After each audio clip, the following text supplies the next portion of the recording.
Welcome back to another episode of the Backlog Breakdown. It's a video game podcast where we seek to encourage and equip the church to engage in the medium of video games wisely and responsibly. I'm one of your hosts, Josh, and with me today, as always, is my co-host, my brother in Christ, and my friend, Nate. How are you doing, Nate? I don't know, man. I mean, we talked. I got some stuff sort of cooking in the background that not super. It's a little stressful, a little anxious, but God is good. I will choose to trust Him. And there's also a pretty significant chance that it's mostly just me, sort of like doing the worst case scenario stuff. Like it's like where like Sure. Yeah. You kind of come up to like a hard time or whatever and just like, I'm being vague on purpose, people. So I'm not, I don't want to talk about it right now, but it's just like, hey, if / when you see / hear this, whatever, say like, hey, we like Nate, or maybe you don't. At that point in time, I would encourage you to pray for your enemies. But like, if you do like me, just like say, hey, Lord, don't know what's going on with Nate, but I hope it works out, or it worked out, You ever, okay, and this is a weird thing, and this is like, this is, instead of like weird bits, like, occasionally we just like, here's a weird little rabbit trail. But, so obviously, like, we are temporal creatures, and so we exist within the confines of the fourth dimension time, right? Sure. Yeah. Do you think like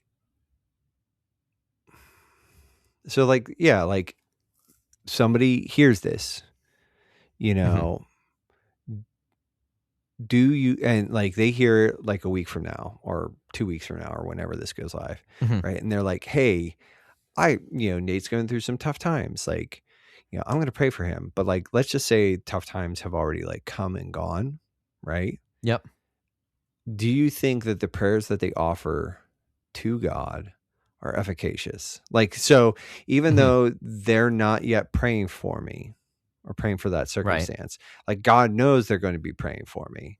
And so like they are like the prayers are retroactively applied to me because God exists outside of the framework of time.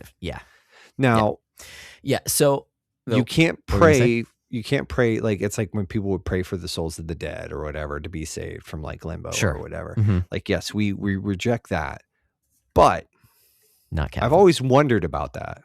Yeah, we're not capital C Catholic. We're small c Catholic. Right. Not Roman Catholic. Yes. But certainly part of the universal church. Actually my thoughts are, they sound like they're probably pretty similar to yours, is that I would not encourage someone to pray for something that has already happened that they know about. But at the same time, I do not think your prayers are wasted if you happen to pray for something that has already happened that you don't know about. I do think that's still, that God sees that because he's outside of time. Like if you say like, hey, you don't know how something worked out, and somebody's like, hey, and you're like, hey, God, I hope that worked out for them. Like, be with them, encourage them. When you're praying for someone on their behalf, going before the Lord for them. I've wondered that. No,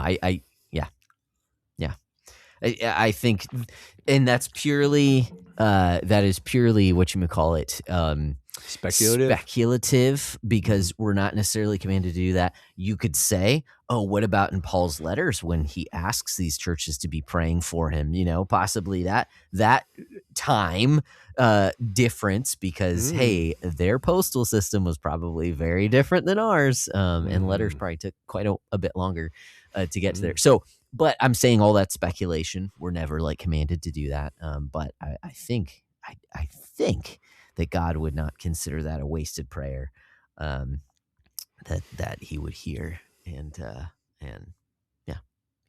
I think it would be an encouragement. So that's my thought, but that's just me. I cannot think of a single instance in scripture that directly addresses it. Yeah, no, I think, like I said, it's one of those things that like I wouldn't encourage people to do that specifically. Again, like the whole like we don't pray for dead people, right? Kind of thing. Mm-hmm. But I do think like, hey, like if you're sort of like not sure of a timetable and like, yeah, like so if somebody hears that request and like let's just say they don't hear for like 6 months and they're just like, oh hey, like yeah, I can do that. And they like just like lift it up. It's like, I agree with you. Like prayers aren't wasted. So it's just a weird little like, because like, again, we exist within the confines of time, but God exists Right. outside of that. And it's hard to imagine anything outside of that. Yeah. And so it's like, because like he kind of sees, I imagine, I don't know because I'm not him, but it's almost like he sees all of time in front of him and it's kind of like all the same thing in a lot of ways. It's like, sure. So weird to think about. Yeah. Right.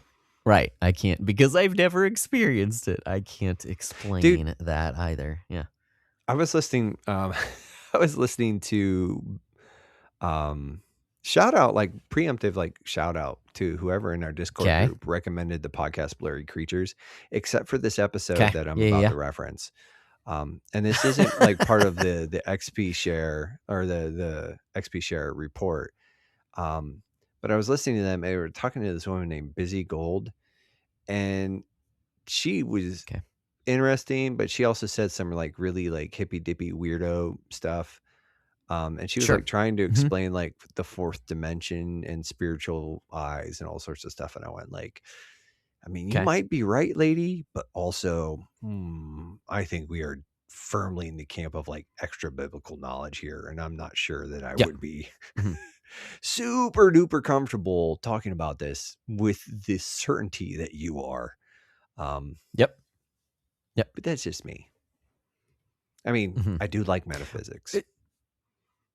And I love talking about I mean, goodness, there are also explicit passages in Scripture talking about those who have gone past, like the teachings of Christ, that they haven't held on to his teachings and have gone past it. And so, you think of like Gnostics and stuff like that. And what is it?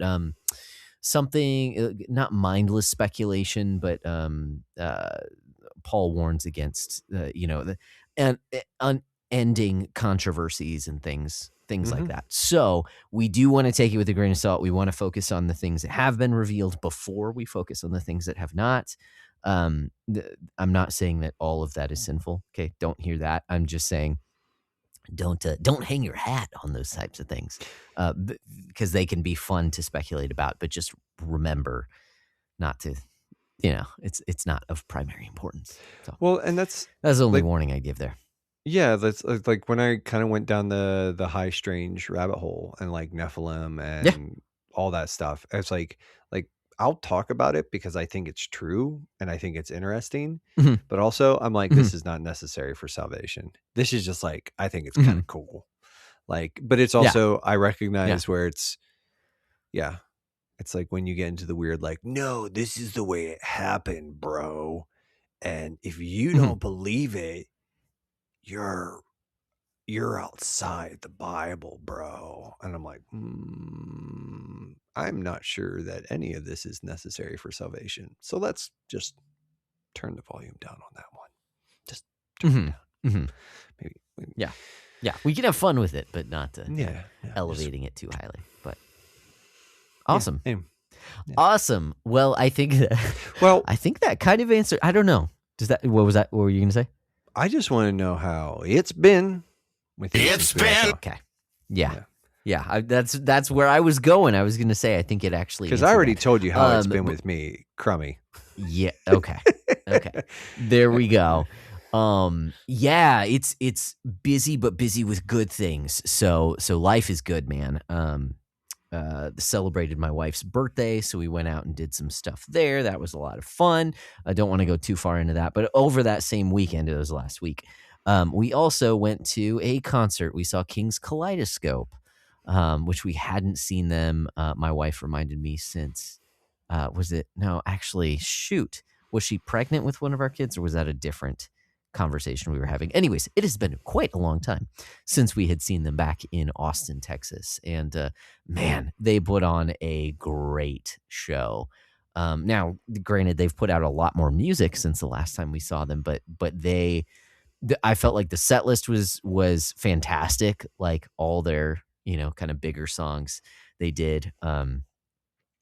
If you know, you know, they did Sticks and Stones and then they did a prayer, which I felt like both of those together were really good because of the themes of those songs and kind of the progression of like confession into redemption. I'll say forgiveness, redemption. So anyways, the fantastic set. They played for a long time and my goodness, just some amazing musicians as well. So do they have a new that was great. They've got to be touring because of a new album, right? So they were going to originally this show was going to be like the end of last year and they pushed it back because they were working on Asaph's Arrows 2, which ended up just being an EP, but they said on this tour they're working on Asaph's Arrows 3. So a lot of redone hymns, which they only played a few of those. It was actually a very eclectic mix from throughout their discography, which is great. But yeah. Anyways, it was That's a great pretty set. Cool. So I like them. Had a very fun time with that. I do too. And man, seeing them live. That first album, Becoming Who We Are, I think is pretty stinking great. I know that's like apparently one of Chad's like he's not as big on that because he feels like it was still very much under the influence of Mars Hill. Sure, but I think that's a pretty great stinking album. Yep. If I had one, not even critique, but like if my preference is that they would have played more off of that album, they played Defender, and that was it. It was like the second song in the set, which was awesome, like it was sick. But I wish they would have played more off that album because I love that album too. But regardless, I mean, if they're only going to play one song off that album, Defender is the one to play. Like that song rules. Yes, sir. I agree. Yeah. I agree. They played if you know any of their stuff, there's like a 3-part song called The Rush, I believe, off of the album Zeal, and they played that live and that was really cool too. But anyways, so it was a great show. We had a great time. We went with the pastor and his wife came to the show, and then 2 other people from our church and their wives as well. So we had a nice little group.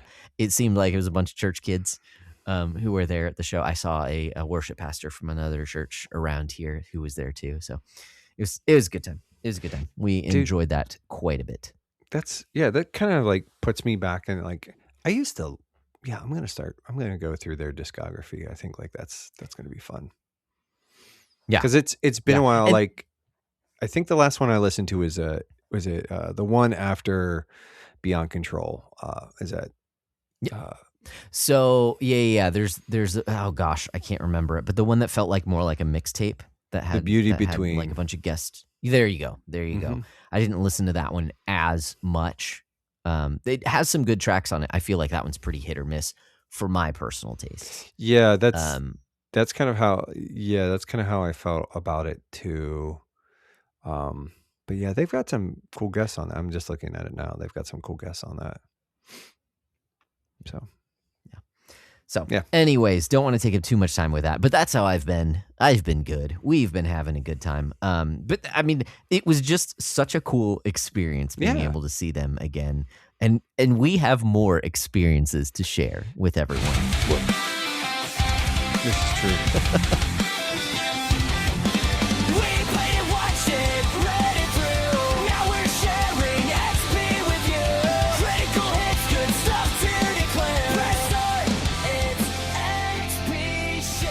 XP Share, the portion of the podcast where we share some of our experiences, particularly with different media that we have been engaging with since the last time that we recorded. But it could be anything. It could be salsa that we picked up at the store if we really want to recommend that. But Nate, what do you have to share with us? What experiences do you have to share? Let me tell you about some really great salsa I picked up the other day. No, I am fond of sharing like interesting or good foods that I have found because like I'm a fat kid for sure, and I like to eat. But yeah, anyways, okay, well, I guess I'll pull up my notes. I did say like I'm having sort of a crummy time, but like the potty training is going sort of well. We are good. in big boy pants and he manages to keep them dry most of the time. Now there's still a lot of prompting, lots of bribery, but sure. Yep. That happens. I remember we bribed our first with M&Ms. I think with our second also. Yeah. Dude. Anyways. Gummies, like Byron, like he's like, and I'm like, dude, that's kind of sick because I like gummies too. Like gummies are probably if it works, it works. They're an S-tier candy, IMO. So this is kind of a broad recommendation. But it's Byron watches a lot of like monster truck videos, and every once in a while we try to like get him outside of that. So and sometimes it'll just be like weird YouTube stuff, but Megan pulled up actually just tonight before we were recording. Red Bull does like boxcar racing or soapbox, racing. Like, yeah. And soapbox racers. I have boxcar racing in the notes, but like the soapbox racers, and we were watching that, and the crashes were fantastic, and Byron was absolutely locked in, and it was like super fun. So nice. Yeah, it was kind of like one of those things where I was like, this is like, it was kind of fun for the whole family. And it's one of those things where it's like nobody got seriously hurt while we were watching. I can't vouch for all of them. But yeah. So soapbox races on YouTube, especially the crashes, they're kind of like, because it's like, it's like one of those things where Megan was like, there's no motors. I was like, no, it's all gravity. It's like you go down the hill and it's just like you kind of go down as far as you can. So yeah. And some of the cars are really silly and kind of funny. And there's always like a theme or something like, yeah, but it's kind of fun. Yeah. Yeah. This one's a little more serious here. Jared gave us a book a couple weeks ago. It's a treatment on Psalms. It's a 40-day devotional kind of thing, but it's targeted at younger kids or sort of to be read and interacted with younger kids. But it's called The Lord Saves Me. It's written by a man named Ian Duguid. Now that's IAIN DUGUID. But from what I understand, you say Ian Duguid. But he kind of rewrites the Psalms and puts them in language that younger children can come to grips with fairly easily while being true to, like, there's sort of a not a recontextualizing, but like a kind of making it like he talks about Psalm 1 and it, Psalm 1 says like, walks on the way of the wicked, nor stands in the way of sinners, nor sits in the seat of scoffers. But he talks about like, hey, I'm not going to like keep company with people who choose evil. I'm not going to hang out or go around with people, kind of like, again, sort of keeping that same thing. And then there's like a little page and a half devotional. We've been doing that with Byron. It's been really helpful, really good. Really enjoy his treatment of the Psalms so far. Nice. I would pretty strongly recommend that. The last thing that I'm going to bring to you is much more of a games business oriented podcast, which is a little appropriate because it's called the Games Business Show or the Game Business Show. It's a podcast. It's a YouTube channel. This guy, he kind of scores. He doesn't do like news headline stuff as much from what I've been able to see, but he does do interviews with really interesting characters. So one of the more recent episodes I listened to is Matthew Ball, who is an analyst that Microsoft just hired as their chief strategy officer, which is absolutely a fascinating Like, I can't wait to talk about this in headlines and hot takes. Because I'm so excited about it. Matthew Ball Okay. is just a guy that like I've enjoyed his work for a few years, probably a year or two now. Really smart dude. It's kind of really interesting that Xbox hired him. But anyways, but the Interesting. the game business show podcast, Matthew Ball did an interview with them, and fairly recently, and so yeah, it is much more like industry minded, where they are talking about like business, the goings on of just business in the games industry stuff, which I think is pretty cool. But for a lot of people, mileage may vary. There are a lot of people on the internet who don't care how the industry works. They just want what they want. And Mhm. so, but yeah, if you're curious, I think it's pretty cool. So yeah, those are the three things that I'm going to bring to the table tonight to say like people should check those out because I think they're neat. What about you, bud? What do you got? Nice. Yeah, I've got a few things, and I felt like it took me a while to kind of like figure out what have I been into, because lately we've feel like stuff has been so busy that I haven't had too much time. But I was able to find a few things. I've been listening to a book called Biblical Eldership by Alexander Strock, and it's one that the elders at my church have gone through together.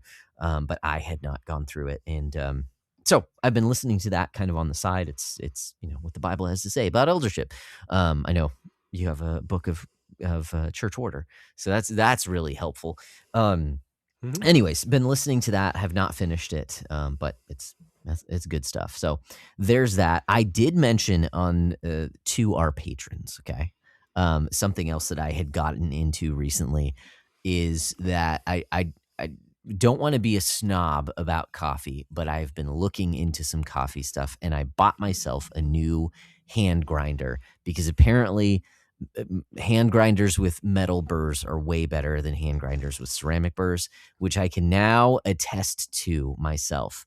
The coffee industry is crazy because it can get super expensive really quickly. I'm talking like 100, Mm-hmm. 150, $300 hand grinders. Like, what the heck? Like, is it really going to make that big of a difference? I will say it seems to make quite a big difference, at least with what I am doing with it. But I got a very cheap one, like entry level $30 hand grinder, and With it's metal I've burrs. with metal burrs, and so I'm enjoying it quite a bit. It is the King Grinder is the name of the company, and it is their P0. So they've got bunch of different kinds. The K6, I think, is kind of like the standard, the one that people say is really good. It's like 100 or 130, something like that. I didn't want to spend that kind of money. I recognize that this one might get damaged if I have some really light coffee that's difficult to grind. Totally understand these things, but I wanted to at least kind of dip my toe into it, and I am enjoying for the past few days what I've been able to make with it. But that's the King Grinder P0 hand grinder, which is pretty nice. I typically make my coffee in an AeroPress because it's just nice and simple to make. So anyways, that's coffee stuff. We now have a channel in our Discord about coffee and Mm-hmm. caffeinated drinks if you're interested in that, because I didn't shut up to the patrons about it. So that's something else I've been into. Another kind of just two quick little things. One is, I think I've recommended him before, but Rob Words on YouTube is just a lot of fun. It made me think of the podcast because I know, Nate, you in particular enjoy using the ampersand. And he just made a Mm-hmm. video on a bunch of different like symbols and what they've come from. And I never knew this, but the ampersand is apparently a stylized abbreviation of the Latin word et, which means and.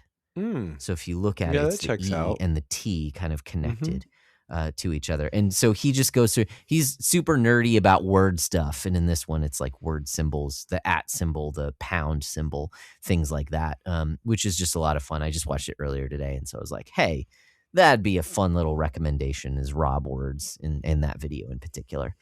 Lastly, okay, I was not going to talk about this, but I finished it this evening, actually. And so I will recommend this book that I finished called The Serrated Edge by Douglas Wilson. Oh no, this book is about it is a biblical defense of mockery and satire and kind of biting satire. Okay, I think he makes a pretty good defense of what we see in Scripture and how it is used occasionally particularly against enemies of the gospel. And so it is something that can be used in the Christian's repertoire. However, the reason I was not going to recommend this, the reason that I am going to recommend it is because at the end of the book, in this newest version that was, I don't know when it was released, but recently, in the updated version, there is an appendix, Appendix A, which originally was a response to John Frame's review of the book. And he had a bit of a critique of it. And in this response, Doug gives, I think, 20 different I'm trying to think of the proper word, but basically he gives 20 different things for aspiring satirists, okay? And these are kind of the guidelines and guardrails for anyone who wants to start using this kind of more biting language, I suppose.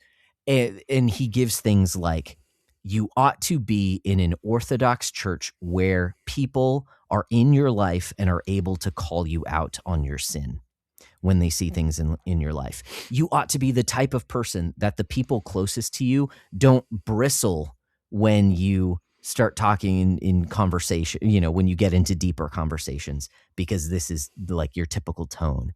You ought to read widely of other types of satire so that you know kind of where these lines are, and you can understand our age versus previous ages and things like that, which I thought was very helpful because he spends this relatively short book on the use of satire.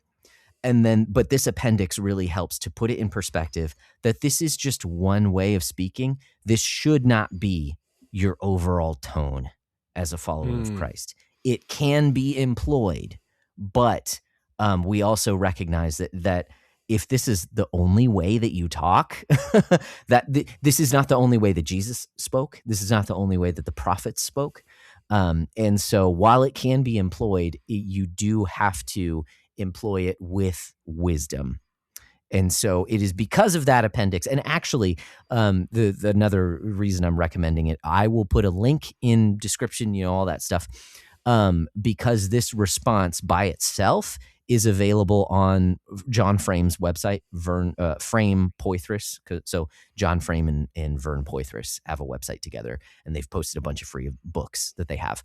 But this whole article is there where he lays out these kind of guidelines. And I thought that was super helpful because in context, you don't want to just be pugnacious all the time. You don't just want to be a jerk, even though you sometimes it is useful. And there are things within the Christian community, within American evangelicalism, that deserve to be mocked, frankly. Yeah. There are things that Josh Broccolo has participated in, as hopefully as a younger Christian, that deserves to be mocked. Yeah. Now, I avoided doing anything that is worthy of mocking.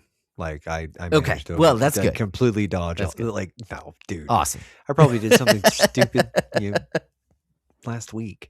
But yeah, no, I do think, like I was gonna say, like I think that those are important caveats. Like that it does not, because I remember a few years ago it was one of the Reformed groups, and so it was definitely at least a few years ago, because I don't do as far as Facebook goes with any of those, but there was sort of some conversation around that, and there were a lot of people who, and I don't know that I had the best position on it, but I did say, like, yeah, it can be used, but I think it needs to be used fairly sparingly. and we have to be careful with that. And there were people who were just like, I think sometimes the thing is like people see these things and they take them as license to sort of act like buttheads. And it's like, Right. no, like, and again, say what you will about Doug Wilson and, his whatever, like, and again, like, I agree with him on some things, other things, not so much, whatever. But was it the November, he does the thing. Yes. No quarter November. No quarter November. And again, I don't necessarily agree with that 100%, but yeah, there's merit there. And I think that sometimes like cutting words, biting language is useful and necessary. I think though that it needs to be pretty sparing. And I would almost say that if you want to, like, I would almost sort of say it's like one of those things, like if you want to, like if you're sort of like reading like this as a justification to sort of behave this way, that's actually the biggest red flag that, yeah, don't. Like, yep. Because again, it's like you said, there are things in our modern culture that are totally worth being mocked. But one of the things I pointed out is that as a general rule, like, yes, God mocks the nations, and sometimes the prophets mock false teachers or prophets or wicked nations. But as a general rule, mockers as a biblical category that's a category of sinfulness. Like Psalm 1, we just talked about Psalm 1, like sit in the seat of scoffers, like the people who mock. And so like it's one of those things that I think it's good. I haven't read The Serrated Edge. Might check it out. But yeah, I think that like that appendix is actually really helpful too, in saying like, hey, yeah, there's a lot of caveats here. There's a lot of guidelines and guardrails. I like that. It's like, if you're gonna do this, number 10. Go ahead. What was that? Just go ahead. Okay. I was just going to read number 10 because this one's a great one. He says, a godly satirist should have long experience in letting love cover a multitude of sins. He should not be the kind of man who consistently gets bad service in restaurants. One of his chief characteristics in his day-to-day living should be his patience, and road rage should not be an alien temptation for him. Excuse me, road rage should be an alien temptation for him. So not someone who's quick to anger, is what he's saying, So someone who's marked by the fruit of the Spirit: wisdom, patience, joyfulness, gentleness, kindness, self-control. Yeah. If you have temptation towards harming people, or not even harming people, okay? I'm not going to use that as my standard, but a temptation towards sinful behavior in the way that you speak, then you probably should not employ this type of language just for the sake of your own soul, So, I mean, the reason I am not a satirist and I avoid that language is because I can be really mean, and I don't need any help sinning. I need help to not sin, and so it's it's kind of like one of those things. Like, no, that's cool. So, I like that. Anyways, that is why I recommend it, is with that. So in particular, otherwise it would have been relegated to that bin of, oh, I probably won't share this with too many other people just because it takes, certain kind. So anyways, we are a video game podcast. And so we want to talk about video games as well as other experiences. So Nate, what video games have you been playing? What you been playing? Little bit of Link's Awakening, a little bit of Returnal still. Okay. I'm kind of in this weird place with the announcement, and not to get too off, but that because I had put Xenoblade Chronicles in sort of my pick 3 category. But with the announcement that $10 upgrade is coming for the Switch 2, I was like, I'm just going to hold off. So I was thinking about subbing Metaphor ReFantazio in that because like How Long to Beat has it about 65 hours, and that's kind of been sitting on my backlog for a little bit. And I am starting to get a touch of a JRPG itch where it's like, I think Okay, I yeah. wouldn't. And so that one's not too bad, too heavy, but it's also, so yeah, I don't know kind of what I'm going to do there. And of course, even though I've been playing a good bit of Destiny 2 lately, the final update just came out, like the Okay. final update for the game period.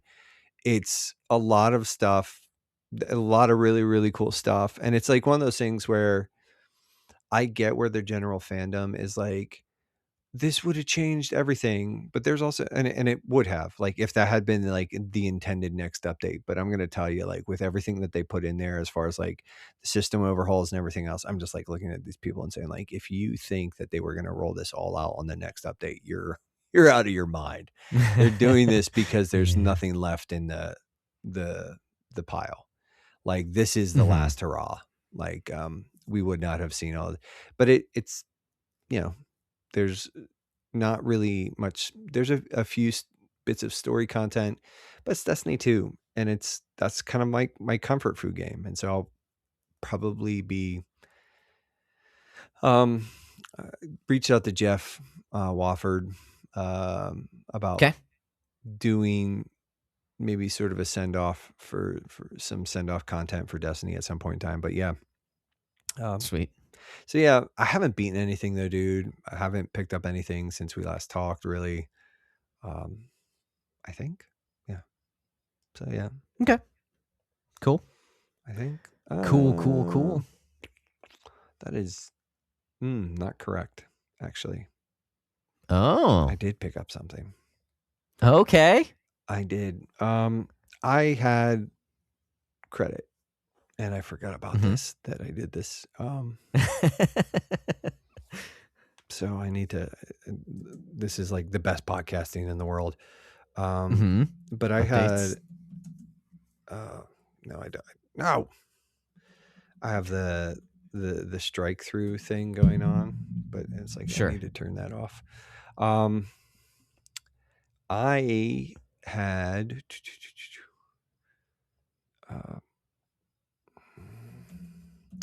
I had some.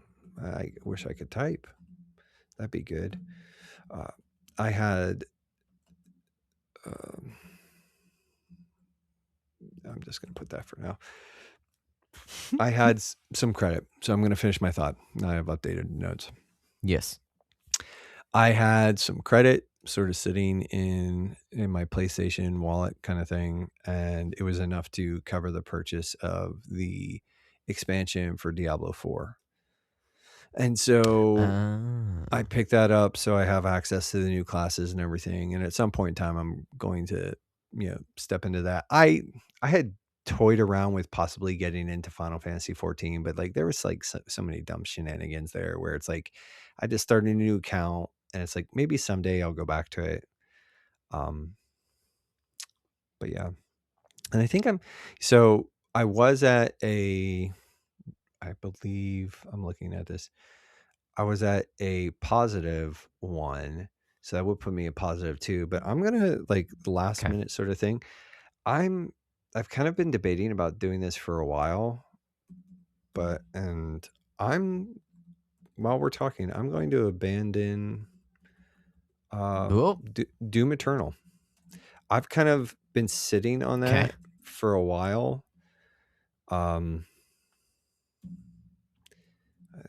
typing while we. Again, it's. But I've been sitting on that for a while, and I'm like, I should try and play this, but it's like, it's just one of those things where I'm not even saying it's a bad game. I'm just saying that I think my time with it is just like, I think it's probably a really great game as far as like, first person shooting and movement and everything else. I just think that my personal time on that is like, I'm outside the window for that personally. I think it just asks like a little bit too much of me. I still love 2016. I think Eternal just sort of turns up the volume in a way that, frankly, I don't find to be that helpful. And I've kind of been batting around, abandoning it for quite some time. And so while we were talking here, and I was like, well, yeah, I think I'm just gonna call it. This is, I was not actually planning on doing that. So like, there you go. In real Much time, great yeah. way. Real IRL people. Well, for you guys, for us, it's IRL. But yeah, it's like I've been kind of thinking about it, and I just think I like the game. Don't get me wrong. I enjoyed my time with it, and I probably I don't know, maybe was about halfway through it, maybe a little bit further. I don't know, and it was great, but it just was a little too much for me. Where it's just it was just asking a little too much, and it is kind of one of those things where the learning curve. I was like, it's a game where you have to lock in, and I was just like, I don't think I want to lock in on this. So yeah. Yeah, that makes sense. And that one is considerably longer than the 2018, isn't it? I think so. I think, like I said, I think so. I don't know. I mean, we could just cool. I mean, we don't have to go into it. That's fine. You abandoned it. We're good. We're good to go. It's just surprising the difference because we both like the previous entry so much more. But that's what I've heard. That's what I've heard is that Eternal is not as good as 2016. 2016. Yeah. So Eternal is 20 hours, and that's long. That's a long first-person shooter campaign. So, and it's not it is and like 2016 is 11 and a half. So it's kind of a long campaign, and frankly, like I think the gameplay is a lot more involved. Like in the sense there's like a bunch of different systems that you're juggling, and I was like, this is just too much. So it's not it. Yeah. So I'm gonna abandon. I feel like a total poser, but I was just like, whatever. Like, I don't care. Nah, you're good.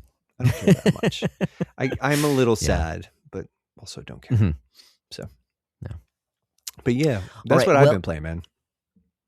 I actually don't have much. Like I said, I've been pretty busy. But I have had a decent amount of game time, but it is almost 98% of it has been in The Legend of Zelda: Echoes of Wisdom. And man, oh man, this is just a delightful game. I am really enjoying my time with this game. I like the change in the formula. Last time I said that it's inspired by the newer Zelda games as well, and you can feel that with some of the very, very minor kind of crafting elements, some of the enemies, some of the different races, things that have been around for a long time, Deku Scrubs and Zoras and Gorons and stuff like that. They've been around for a long time, but it definitely has a flavor. Even the Gerudo, right? People. So they've been around for a long time, but it just feels distinctly Hylian, put it that way. And so it's a great combination, but it also I feel like it has a very similar tone to Link's Awakening. Link's Awakening definitely is more more weird. But this one is whimsical, like Link's Awakening is, and part of that is definitely the art style. But I think it has a lot of the same kind of DNA as well. And so I'm just really enjoying my time with it. I was hoping that I would be done with it by this podcast. No spoilers, but I will say that I've uncovered all of the map and finished all the dungeons that were on your main map. And now I assume it's the end game stuff because I've finished all the map stuff. So I'm sure by next episode I will have this game beaten and move on to something else. But I will just say I am very maybe it's because I went in with lower expectations. It's a smaller Zelda experience, whatever. Sorry. Every time I hear it, I'm just like. But it is just charming, and I'm really every time I play, I'll tell you, it keeps me on the elliptical longer than I originally intend to stay on the elliptical just playing the game. So I'm enjoying that. Outside of that game, I did start up because my son has been playing a lot of the Switch too, and I can't. That's where my save is, and I've seen Echoes of Wisdom on an original Switch, and it was stuttery and did not run very well. So I have not. Anyways, when he was playing Switch 2 and I wanted to exercise, I pulled out the original Switch and I started playing Tunic, which is kind of funny because it is very inspired by Zelda. I've played like half an hour at this point, maybe an hour at this point. So very early on in Tunic. And it is a very interesting premise. Again, very Zelda inspired, but then also some weirdness after I died. And like, I don't know what this has to do with anything. So almost very Zelda, a bit of Hyper Light Drifter, I'd say, in the like, don't know what's going on, kind of weird, not super like neo cyberpunky kind of stuff, but like odd, not sure what the world is, what's going on. But that's kind of the whole point of it. You go into it blind. So yeah, it's got they've got a very similar sort of vibe there, because like Hyper Light Drifter, it just drops you into the world. You can't understand anything, like it just uses like pictures to communicate ideas. There's no like language, and Tunic has like the weird nonsense language that you just don't understand. So yeah, it's comparable. Yeah, I see it. You find pages of the instruction booklet that teaches you how to play the game, which is pretty cool. I do like that quite a bit because I came from an era when you had instruction booklets. So I'm digging it, but most of my time has been going to Echoes of Wisdom because I really like the game. Where does it stand within, all the other Zeldas? Man, oh man, that's a difficult question. But it's one of those ones that are really surprising that I really enjoy. Like that 3DS game, Link Between Worlds. Love that game. I don't know that. Gosh, it has a similar place in my heart of just like, man, this is way better than I had heard that it was supposed to be. That game I like completed. I did not set out to complete Echoes of Wisdom. I have not been trying to do 100% of stuff. I've been trying to do all the stuff that I see, but I'm not like scouring the map absolutely. So anyways, really enjoying the game. Again, I'll finish up with it here soon, but that does not change my beatdown score. I'm still at -6. We'll see what my score is next time because I will just say my kids really want Star Fox, so I'll probably be picking that one up. So, well, yeah, it remains to be seen. So that's what we've been playing. Yeah. So those are games that we would even recommend that you check out. I'm really enjoying. I know that Echoes of Wisdom didn't get like the highest praise when it first came out, but I would recommend it. And you know what? What are you going to say? I was just going to say, like, I think a lot of people that I sort of listened to that had checked it out really thought it was charming and pretty great. So it did come very strongly recommended. But I think we actually have other things to recommend as well, like this podcast. Hey. So you guys, if you were listening, we did sort of briefly mention like the beatdown score stuff. That's a meta that we run all year long. The game, it's a bit of a game to help you prioritize playing what you already own and to disincentivize buying new stuff. So yeah, if that sounds at all interesting to you, you can reach out to us. We have the rules are we did finally finish the rules. I think we've got to update the document we've got to update the document at this point in time. But yeah. So, but yeah, we did. There was once the biggest obstacle with all of that was how we were treating free games from publishers and platforms that weren't tied to services. So like when you get free games on gifts Steam, from publishers, they count as gifts from the publisher. Yeah. Which I think is good. It's consistent. But the other side of that is like, so if you want to check that out, you go ahead. But like I said before, that is we are a podcast, obviously, you're listening to this, you're watching this on YouTube, whatever. But we do have a Patreon, like so many other podcasts out there. And if you like what we're doing here and you want to support us and you want to go a little bit above and beyond, you've already done the sharing and the carrying, the rating and the reviewing on your podcatcher or app of choice. Like if you've already done that and you want to go a little bit above and beyond for as little as $1 a month or more, we like more. But yeah, if you only want to give us $1 a month, we'll take that too. We're not picky. We're not choosy.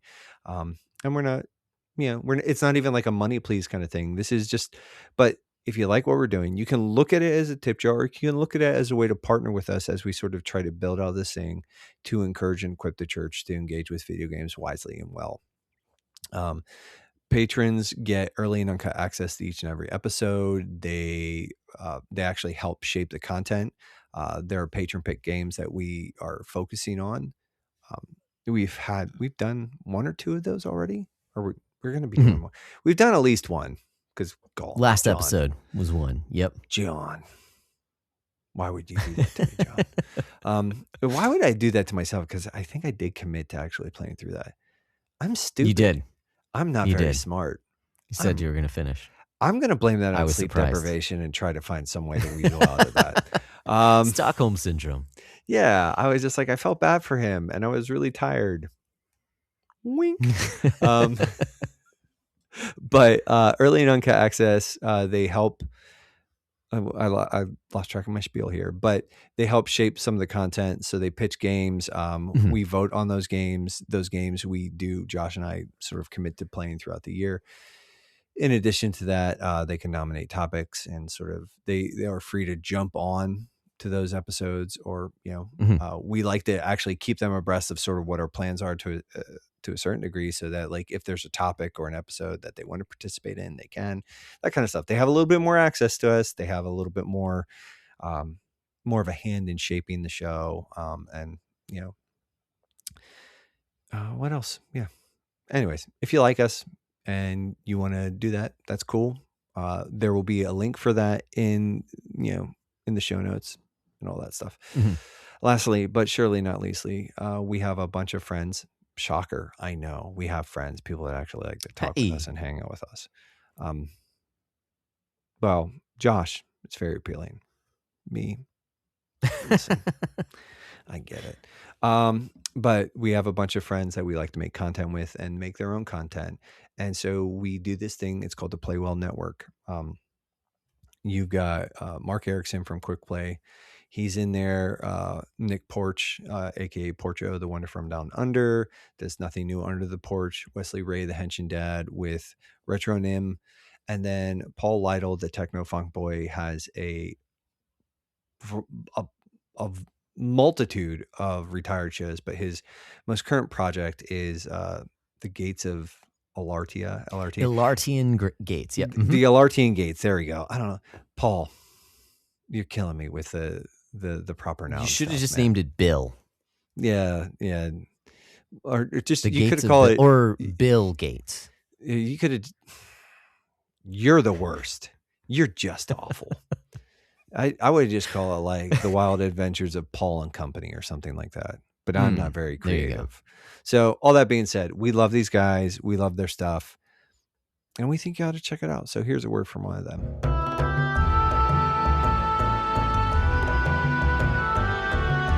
Elartian Gates is a podcast about my upcoming heroic fantasy, tabletop role-playing, and novel project. As we have the Kickstarter this spring and work begins for the full game and novel that goes with it, I'm going to be podcasting my thoughts about game design, about adventure, about storytelling, and the ideas that are going into the game and the ideas that inspired me to write in it in the first place. We'll also have some real gameplay and stories from the world of Elartia. Elartian Gates is available wherever you get podcasts. And we're back. So tonight, boys and girls, we're going to be talking about Gaming 101, or we're going to be doing a top 10 list. And so the thesis here is that these are games that are sort of introductory level, explanatory level. Like personally, I use the framing. It's like if I was going to sort of plan a college course and I had to pick 10 games that would introduce people to some of the key ideas in gaming. This isn't a best of list. This is, in some ways, this is Right. like a list of like 10 games that, frankly, like at some point in time, I'm going to introduce, in theory, like we could introduce to, well, I could introduce to my son, or that if somebody was like, hey, like kind of like very, not Jerry Seinfeld-esque, but in a way very Jerry Seinfeld-esque, said, what's the deal with video games? You'd be like, well, here's 10 games that will help you understand what the deal is with video games. So that being said, Josh, what's the deal with video games? What is the deal with these crazy little things called video games? I will just say for my list, it is largely similar, although I think yours sounds a bit more academic. I was coming at it from the viewpoint. Well, you mentioned like games that you want your kids to play that could help introduce them. I was coming at it from the standpoint of someone who does not have experience with video games to introduce them to concepts. So I think you were a bit more systematic, I would say, in what you have. Anyways, that doesn't really matter. We're both coming to the table with our own 10 games, and we're going to hash it out here with you guys as well as to what we think our top 10 would be. So we're going to bring a game to the table. We're going to talk about it. We'll kick it around for a little bit and see if it, makes our kind of final top 10. Because frankly, okay, I made this list. I don't feel super strongly about a few of them. I do feel pretty strongly about other ones, and I think I can make a pretty good argument. So I think this is going to be fun as we compile this top 10 games list. We've got other ones in the hopper, in the pike, coming down the bend for top 10 lists for things like, hey, game as art that are more for connoisseurs of video games. This one is really, I want to introduce someone to video games.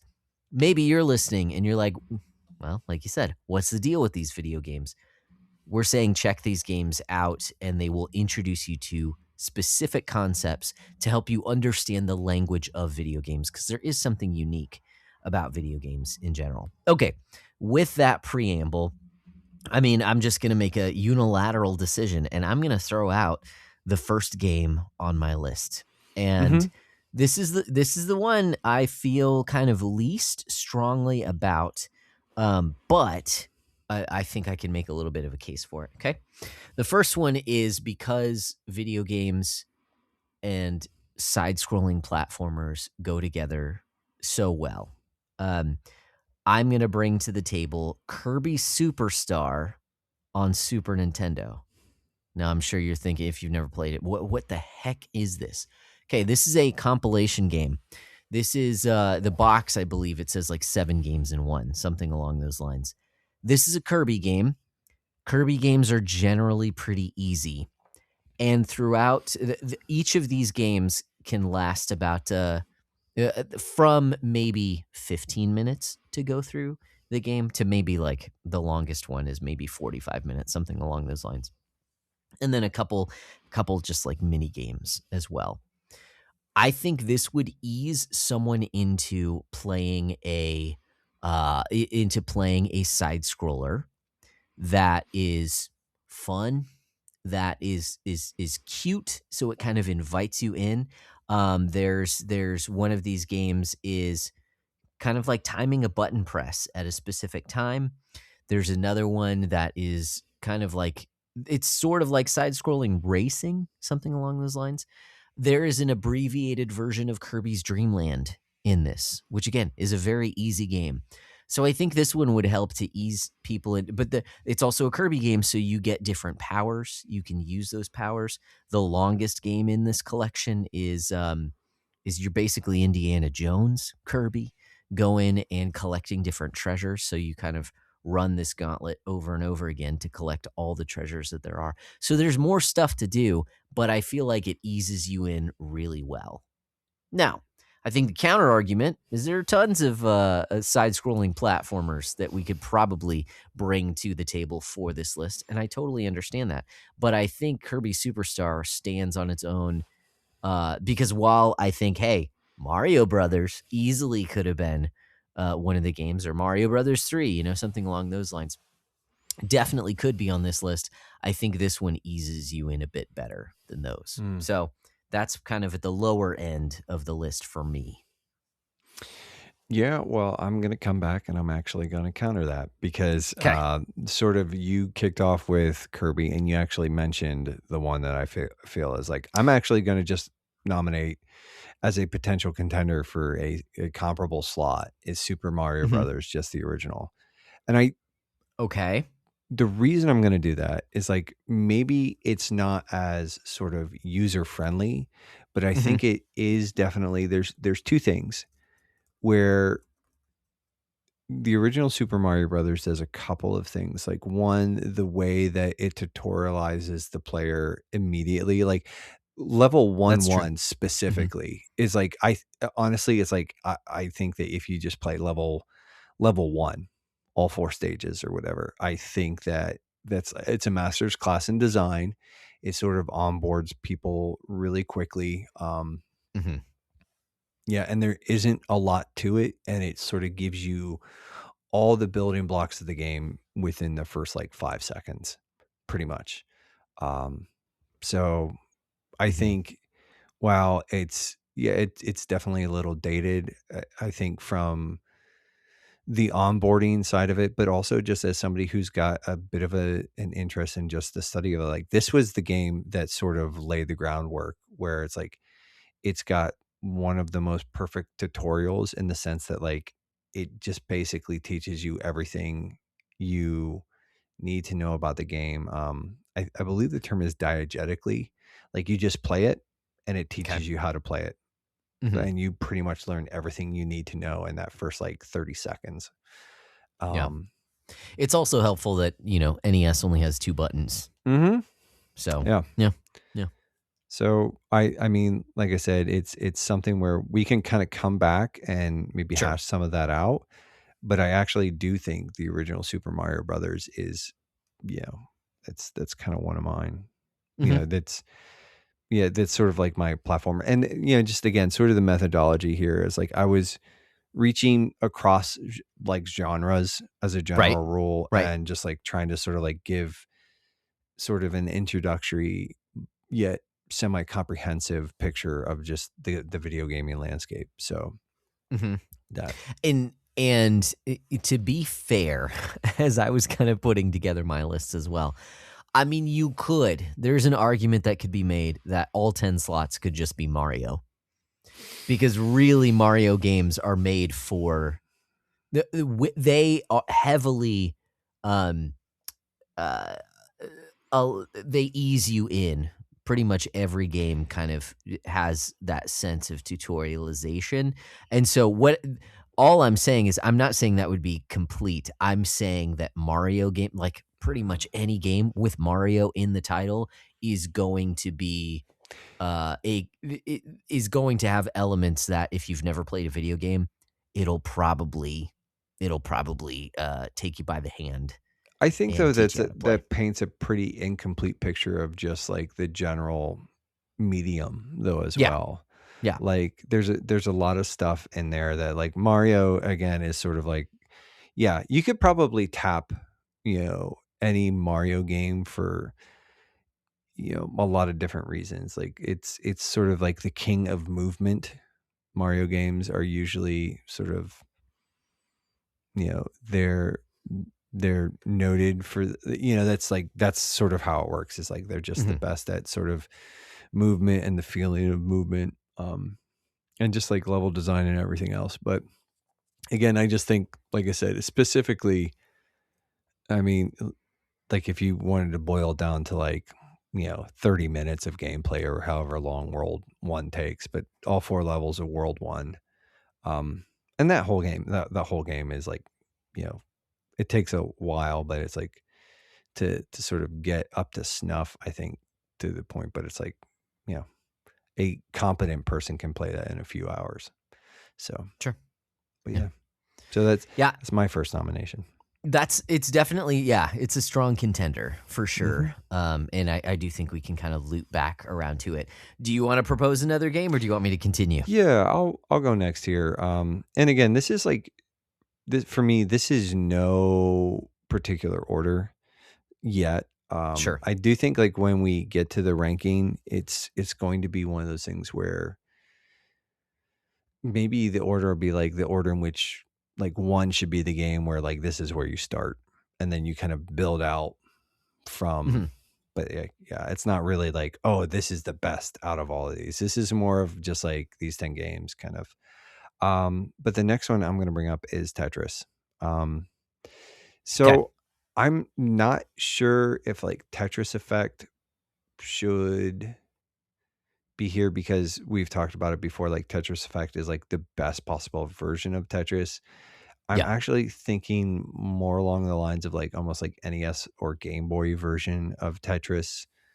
Okay. Just because I think that like I think for the purposes of this list, like Tetris Effect is almost like a little too busy. Okay.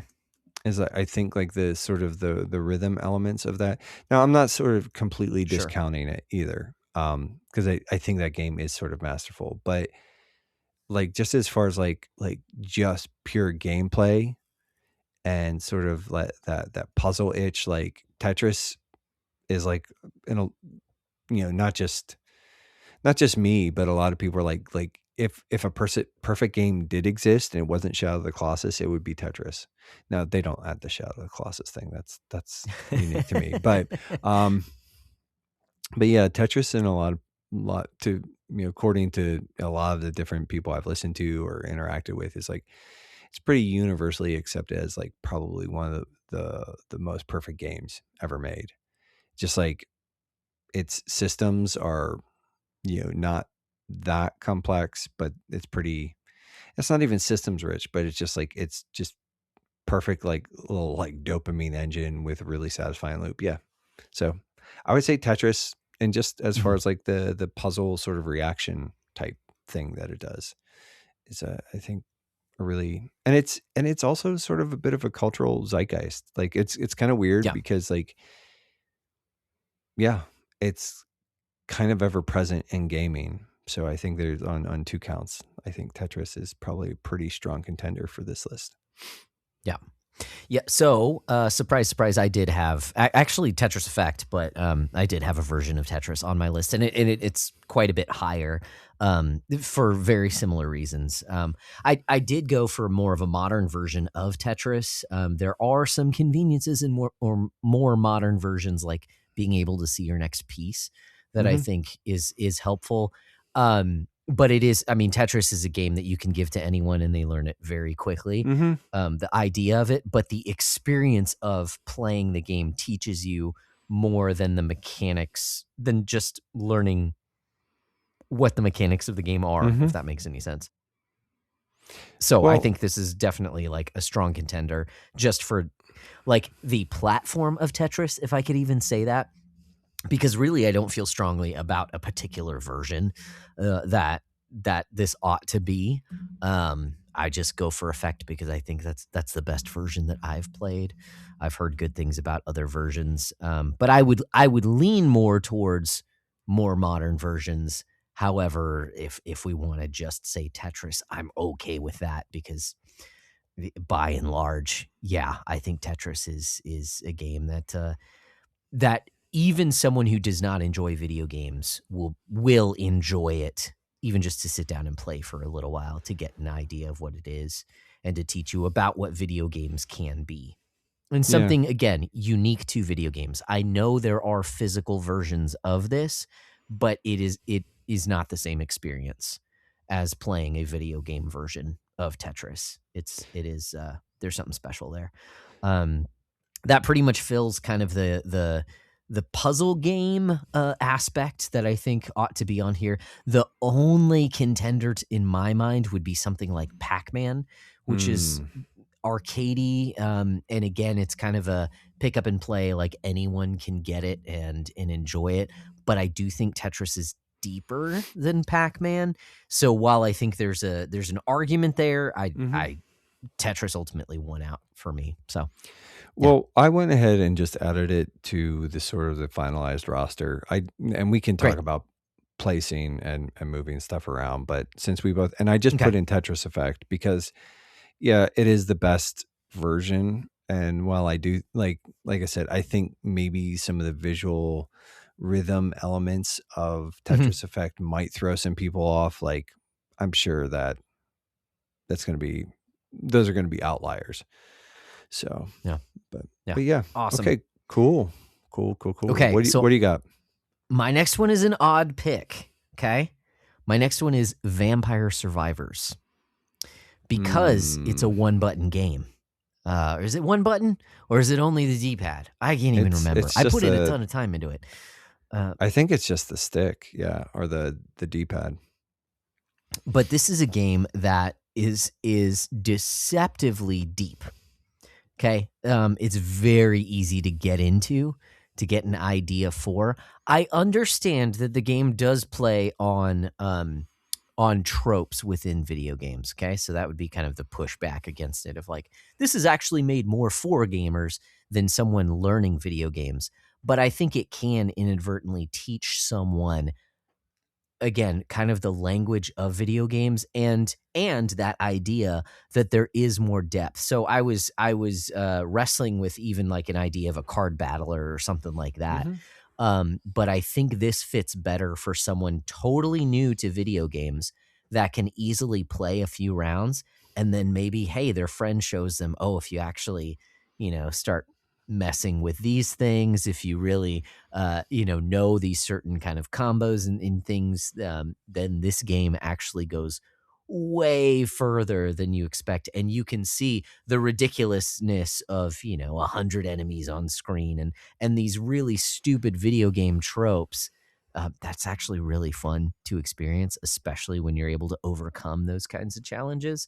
So Vampire Survivors is kind of an oddball pick, but I think it's really good for people newer to video games. Yeah, I don't hate that. I kind of like that.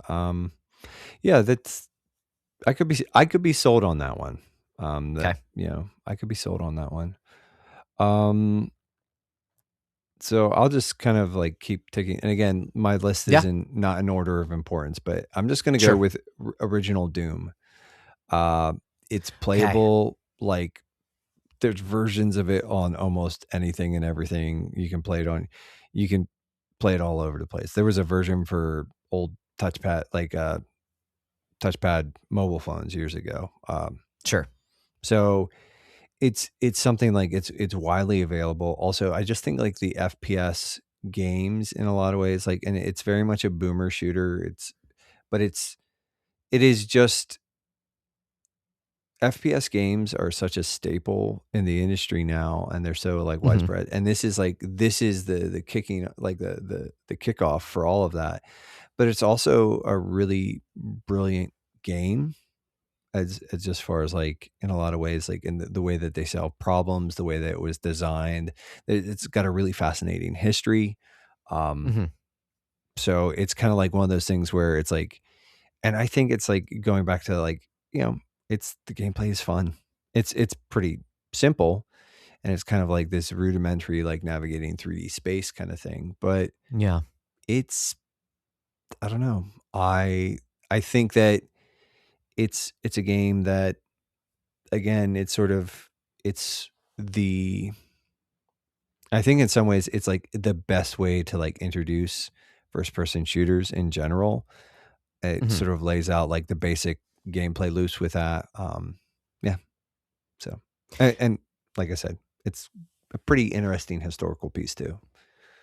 Yeah, I do think that's a good pick. I did not have that one on my list. I was actually having a hard time with FPS games in general, because I feel like that's a difficult genre for someone who does not play video games to get into. I understand its ubiquity. The biggest games that are out right now are FPS games. I totally understand that. I couldn't think of one that you can ease someone into with. And yeah, I mean, yeah, and I think you make a good case for the original Doom. It's actually not a game that I've put much time at all into, so I don't know much. I know about it, but I have not experienced it much for myself. So that's an interesting one. I like it. I like it. That's for sure. Just I'm looking for original Doom here on how long to beat. So let's see if it keeps wanting to give me Doom 2016, Eternal Dark Ages. Doom. What about just the original Doom here? See, Doom 3, Doom 64, Doom the Dark Ages, Doom 1990, 5 hours, dude. 5 hours. You're telling me you can't find 5 hours in a day? I can't in one day. Well, okay, in one day, that's take a day and play through Doom. No, I've never invested the time. Yeah, I've played 2016 and I love that game, but I think that's a good one. Fraud. All right. So another game that comes to mind for me that, hey, if you've never played video games before, I think you'll still have a good time with this. And part of that's the co-op, is TMNT Shredder's Revenge. I think just as a beat 'em up, it is on the easier side. And it is, co-op focused. Man, I mean, pretty much any belt scrolling beat 'em up is easy to pick up, even for someone who hasn't played video games before. But I think Shredder's Revenge, because of its difficulty or lack thereof, the upgrades, the things like that, I feel like is a very good introduction to that. I recognize that there are lots of, again, belt scrollers that other people consider to be better games. And I'm not even saying that this is the best in the genre, but there might be other ones that are better introductions. But as far as the games that I have played, Shredder's Revenge is the one that I would say is a good one to start with. So yeah, I like that too. I like the fact that like you're kind of pitching that as primarily a social game too. Because like one of the biggest features about that is the couch co-op or even the online co-op with that. That is a good game, kind of. And I think brawlers, like the side scrolling, like, beat 'em up brawlers are kind of like, that's a really, I really like that genre and I like that inclusion. So that's a good That's a good nomination there. I'm going to throw out this one. And it's kind of like one of those things where this could possibly go on like a GOAT list and, to some extent, but The Legend of Zelda: A Link to the Past. Okay. Just, I think for some, like, that I struggled here, and we had a little bit of a conversation about Ocarina of Time earlier. It's like, hey, if you want to hear that, I think you guys like, that's a patron perk. Patrons will hear a little bit of rambling on that. Between that and just A Link to the Past, and I went with, I think, A Link to the Past just because I have some other games that explore like 3D movement in space, I think, better. But I also, I do feel like there's a couple things going on here. I think that a Legend of Zelda game is almost like a prerequisite on this list, like of some sort.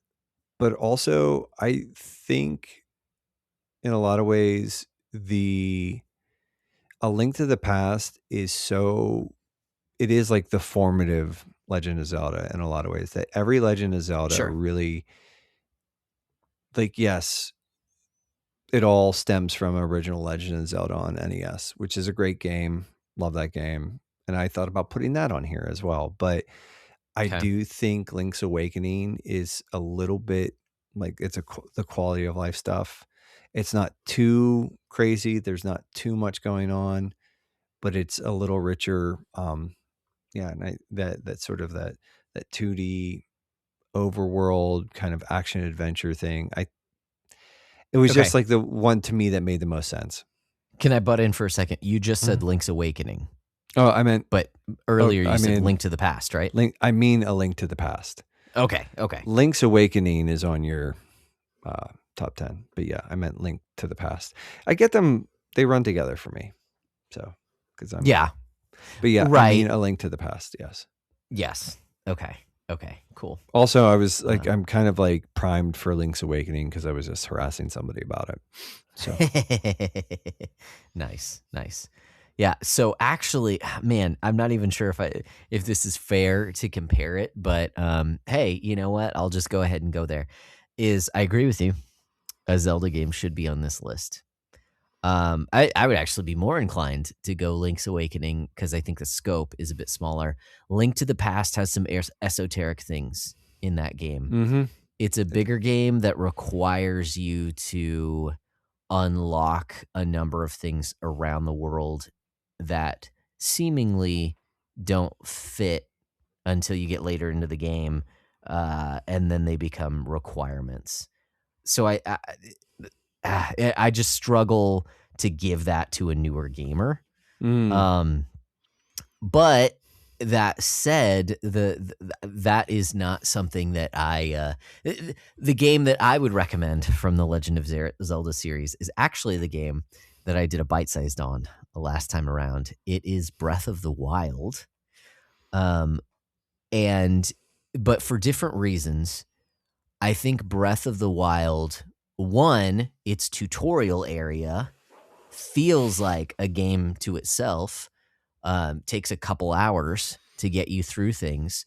It eases you in very slowly, but it is so dense in the game itself is so dense that you could play it, over 100 hours and still have secrets within it. But the moments are so bite-sized that it doesn't feel overwhelming. Like the scope is overwhelming, but the moment-to-moment gameplay that comes in such short bursts that I think that's actually really conducive to someone who hasn't played very many video games before.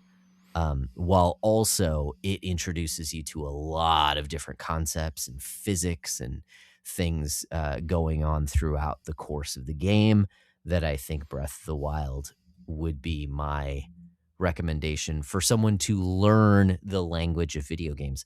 I'm not saying it's the Zelda game that I would give, like I'm thinking of my kids. I wouldn't say, hey, this is the first Zelda game that you should play. I'm saying someone interested in video games, this is like a whole 101 course on video games itself. So have fun for the next, 6 months to a year playing it. I mean, you and I have sort of differing opinions on Breath of the Wild. Mm-hmm. And it's like you're like, yeah, A Link to the Past is like there's some like esoteric, and I'm just like, dude, and Breath of the Wild doesn't have like weird stuff that you've got to like figure out. I don't think required stuff. It didn't feel. I don't recall much that was required. That feels impossible. Yeah, I think that's more of a difference of opinion. I mean, I don't hate it, but isn't Breath of the Wild? I thought Breath of the Wild was on your top 10. It is. Yeah. So yeah, it is. So I'd have to switch tiers. Get that out of here. Get that corn out of my face. I think it's a strong contender for this 101 because it introduces so many concepts. Yeah. Yeah. Well, like I said, it's already on another list. And so sure. I'm just going to like, by default, I'm just going to be like, I'm going to poo-poo that. No, that is that. And I do think like it's sort of, there's a few interesting things because like the open world concept and exploration and everything else. I don't hate that. Maybe we can even just find like sort of a third way, so to speak, where it's like, because I do agree that sort of as we were talking, like A Link to the Past does have like some weird like choke points that I don't think are like too crazy. I also think that it's just like for me, it was this sort of idea where it is the Legend of Zelda game that sort of, in a lot of ways, all other Zelda games sort of pay homage to. in their own ways. So, but yeah, we can figure that out here a little bit. Well, we'll come back to it because we've still got some. What's your next nomination here, friendo? Okay. So this is the introduction to first person. So like I said, I had a hard time with first person shooters. But yeah, so an introduction to first person. I've got 3 entries and I wanted to kind of talk this out with you. Okay.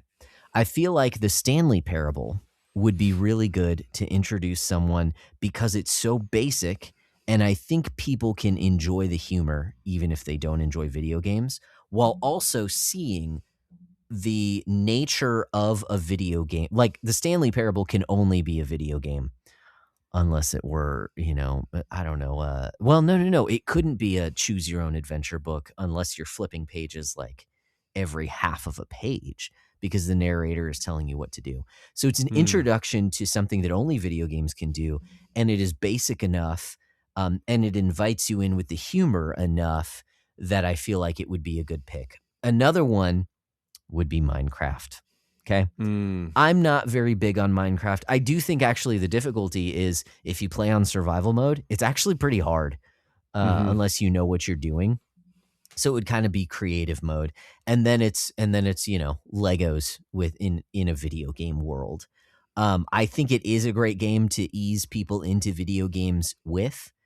My children can attest to that as well. But it's not necessarily a game for me.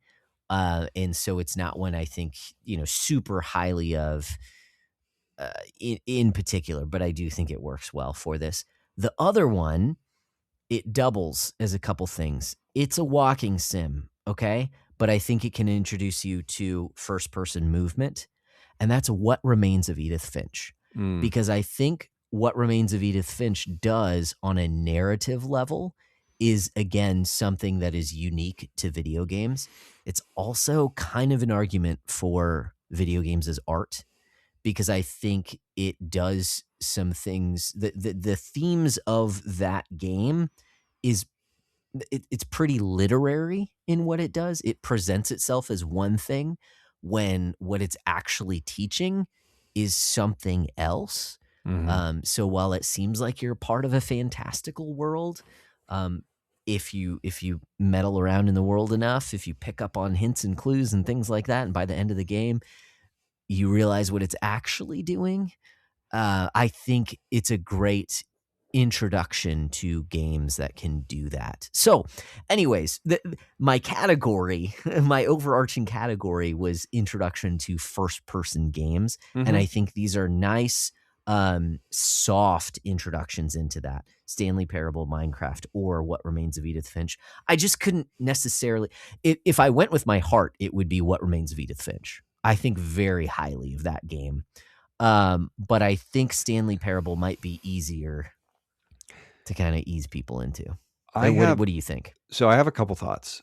Minecraft is on my list too. It's on my list for a different reason, like the sandbox, open world kind of thing.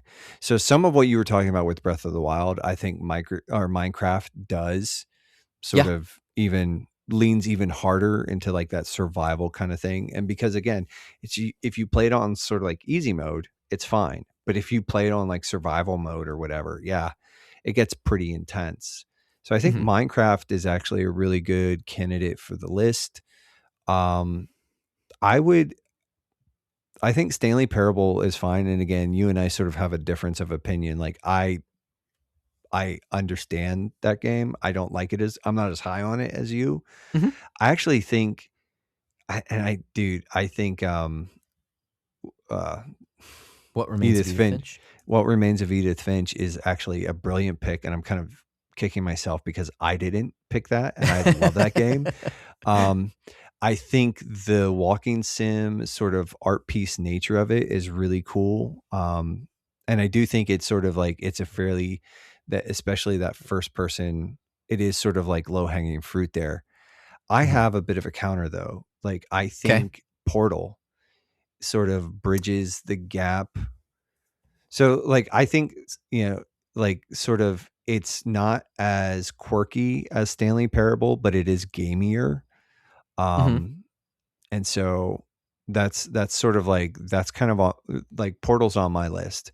And so I prefer Portal to the Stanley Parable, but like they sort of fill a bit of a similar space.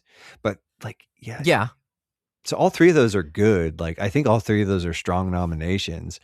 It's just, what are we going to cut and what's going to, like, you know, and like I said, I think, so honestly, there's a part of me that's like, I think Minecraft kind of goes on there for, again, the open world survival crafting sort of element.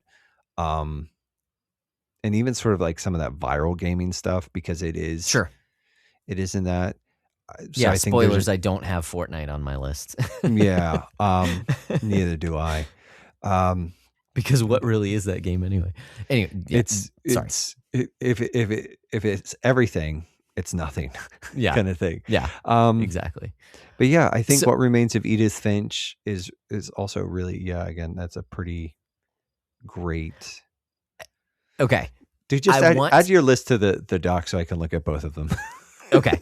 I took it off, but I did. I want to push back on Portal because that was one that I was wrestling with as well. And the reason it's not on my list is simply because I think it's too difficult for someone just getting into trying to understand video games.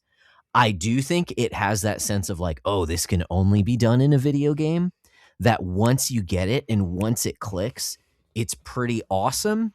But I think someone who has never played a first-person game will have a hard time grasping some of the things that you need to do in that game in order to progress. Well, and that's why I would argue for it to be in like sort of like the 10 spot, because again, the ordering that I'm going is like, you start with one and you work your way through this list. And so you work your way up to Portal, and that's sort of being one of the last games that you play, where it sort of puts a lot of the some of the different pieces together in a really profound way. That would be, again, but that depends on how you construct the list.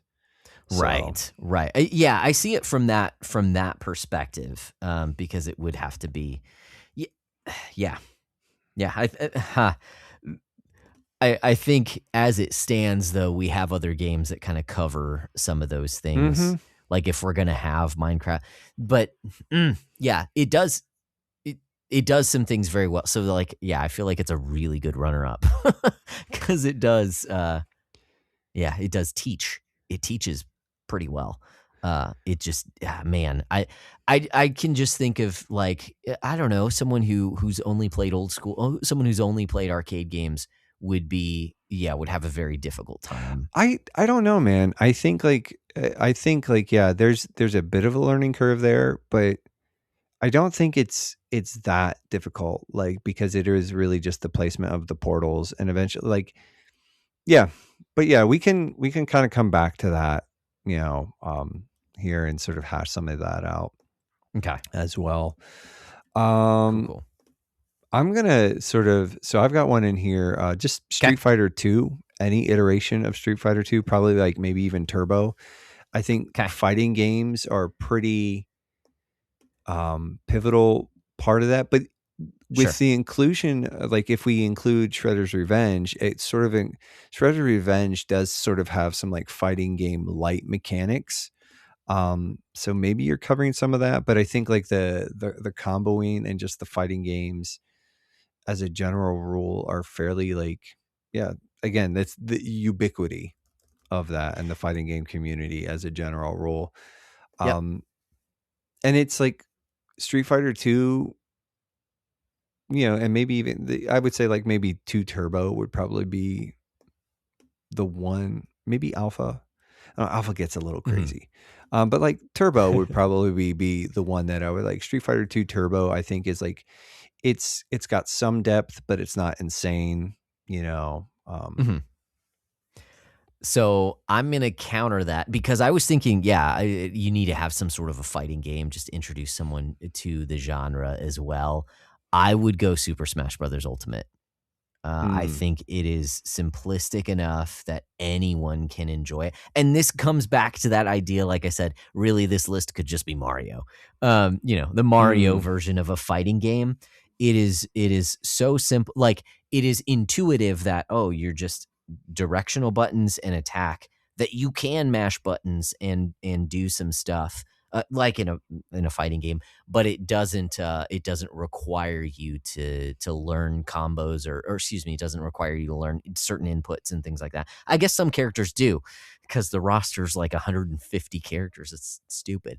I know it's not that much, but it is ridiculous. There's probably a dozen different sort of like basic like move palettes, and then it just becomes primarily an exercise in timing. Yeah, I think the reason, like, and I do like that, but I think the reason is like because that's also sort of, it's also kind of a party game, sort of too. Yep. I don't know. It doesn't have quite the like high level, like Super Smash Brothers. Is it Ultimate or Melee, whichever one is like the one from GameCube? I think that's the one that everybody. Yeah, Melee is GameCube. Yeah, that's kind of like the gold standard in the fighting game community. That's the one that like, they all swear by. Yep. I don't know, man. But I do do that's like not that. what this list is. Like, the list is not what's the best in the genre or what really gets you into the feel of a fighting game. It is introducing someone to the concepts of a fighting game, because some of those things are there in Smash Brothers Ultimate. You can crank up the difficulty if you really want to learn how to use certain things, when to use certain types of moves, the zoning, things like that. It's there if you want to, but it eases you in. I think what really makes it nice. Yeah, and I think what makes it so hard is that each, like when you look at the different fighting game franchises, they all have pretty unique approaches. Like, it's all sort of comparable, but like the Street Fighter is not as combo heavy as like Mortal Kombat. Like Mortal Kombat is about like, pretty in-depth, button combinations and D-pad movements and all that other stuff. So yeah. No, I do like that. I like that. I do want to, that's the thing is like, because like in this list too, I'm like, we need to have sort of a bit, it's hard because you want to kind of touch as much different material, because video games are so broad. So you do want to be a little broader in like genre and stuff like that. Yeah, it's just like, there's a kind of a lot going on here. Okay. So I went Street Fighter and you brought up Super Smash Brothers. Okay. Like, let's talk about JRPGs, and I see what you have here. Yep. And I'm like, Final Fantasy IV, I think is my nomination for this list. And I think one part of it is that the Final Fantasy games are really pretty, like, aside from Dragon Quest, are the most important. That's the most important franchise to JRPGs as a general rule. I think 4 is probably, it's kind of like best overall package as far as introduction goes, because it has the variants and jobs, and you see some of that. It has the staples as far as the story beat goes, and it has a pretty great story.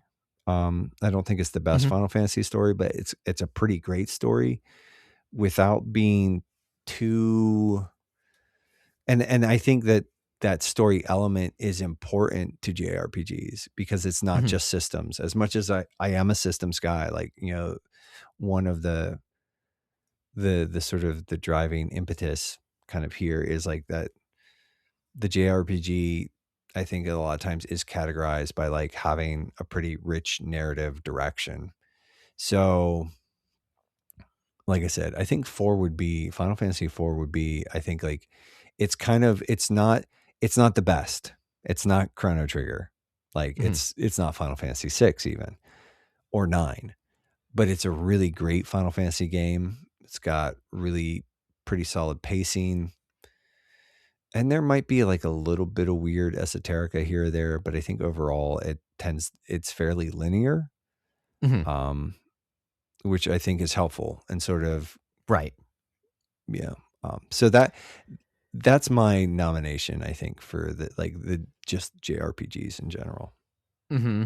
Yeah, I'd quibble with just a few things. I think that in terms of story, I think it's got good characters. I think it's got some really good moments. I would argue with the execution of the story in certain parts. Going to the moon. The real bad guy is, shows up at the very end, kind of a thing. Like some stuff. People like multiple characters die and come back. I think that's kind of necessary though for even like the tropes that accompany like JRPGs. Like they all sort of dip into that to some extent. I mean, I don't know.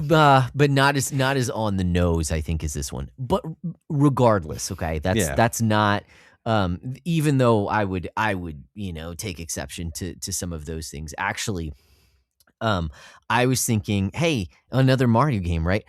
First I was thinking Super Mario RPG. I think does a great job of introducing the player to RPG mechanics, keeping it very simple, keeping the numbers very low, allowing you to pick upgrades when you get level ups, not taking things too seriously, being a relatively easy game, also having some things outside of battle that you can jump and things like that, some world traversal stuff. So I think that's a great contender, but ultimately, as much as again, this I have to remember this list is not best, because Chrono Trigger would take it for sure. And I don't think Chrono Trigger is a bad pick for someone. What is an RPG? Okay, take a look at this. While I don't think it's a bad pick, it doesn't rise to the top. What rose to the top for me, interestingly enough, is Pokemon Fire Red and or Leaf Green. I think keeping with the first generation of Pokemon it helps so that it is not absolutely overwhelming with 700 Pokemon, something along those lines. Pokemon has taken the world by storm for a reason. The game is not balanced. It doesn't have to be for baby's first RPG, for lack of a better term, to introduce you to what an RPG is.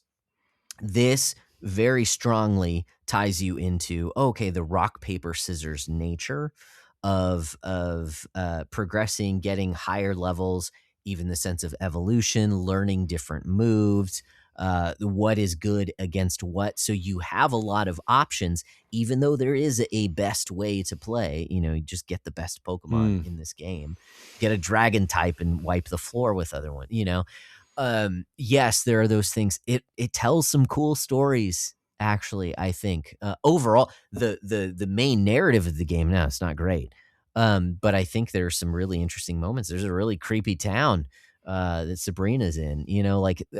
I think the game is iconic for a reason, and I think it introduces you to RPGs in a way, and that's why I say Fire Red and Leaf Green. In a way that's more modern. Now they're even available on Switch too. That does not feel rigid and overly difficult. I think it just eases you in really well and teaches you the basics of RPGs without overwhelming you as well. Gives you lots of options, but it's not too much. So I feel pretty strongly that's a good intro RPG, even if it's not my favorite, but man, I just think it works so well. I don't hate, like, I'm not a huge fan of like Pokemon, but it's like you said, it is like kind of like, this is baby's first RPG. And personally, like, I would point somebody again towards Final Fantasy, but like Pokemon Fire Red Leaf Green is not a bad spot either. So I have two more on my list that we haven't talked about, and it looks like you have one. I've got two. Oh, you got two? Okay. I do. Oh yeah, you do. I see that one. So I've got StarCraft on here, and just because I think it was because I wanted to get like some sort of like Civ. I thought about nominating like a Civ game for like that, just sort of like the 4X kind of stuff.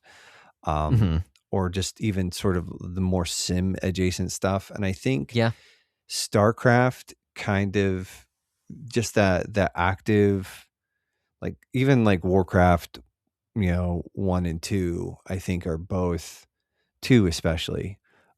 3, I don't have a lot of experience with 3, but 2, Warcraft and StarCraft are kind of comparable in that there is sort of like a real time sort of like almost sim element in this sort of like building up your buildings and your resources and managing sort of like your resources and all of that.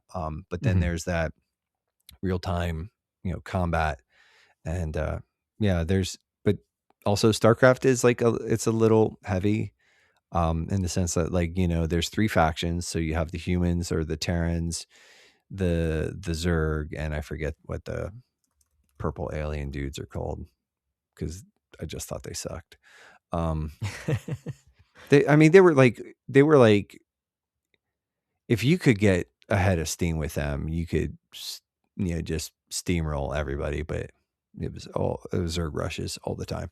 Yeah, to let you know what kind of like degen I was when I played StarCraft. But so I thought like that was sort of it's the real-time strategy, but there's also like there's sim elements in that and some of that stuff. And I thought like that would be a pretty interesting, and again, like that's sort of more of just like, that's sort of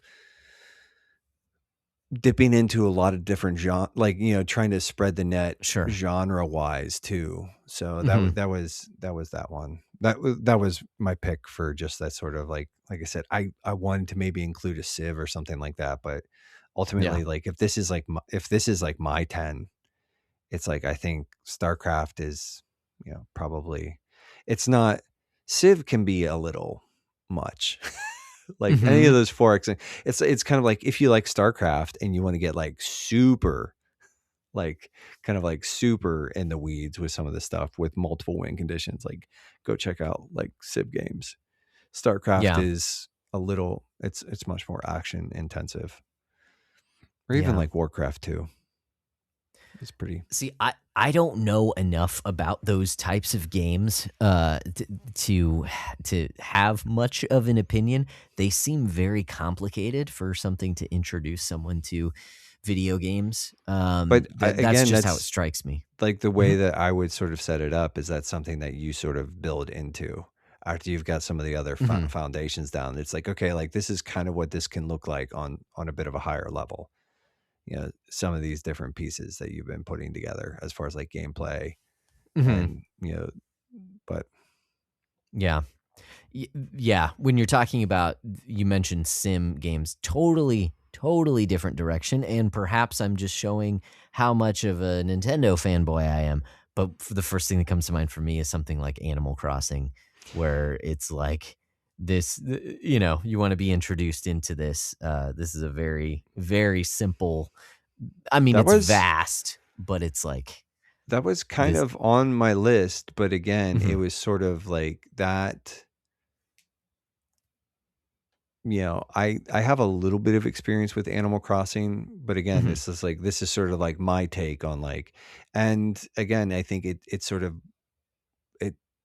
it touches the sim stuff, but it's, again, this is like, you're not going to have like perfect coverage with 10 games. Right. Yeah. That's the difficulty. But it's like, it is like sort of like, there was this hope to like kind of cast as broad a net as possible, where it's like, hey, if you like this resource management, kind of like the push and pull of like managing units and things like that, Sim City or Civ might be like appealing.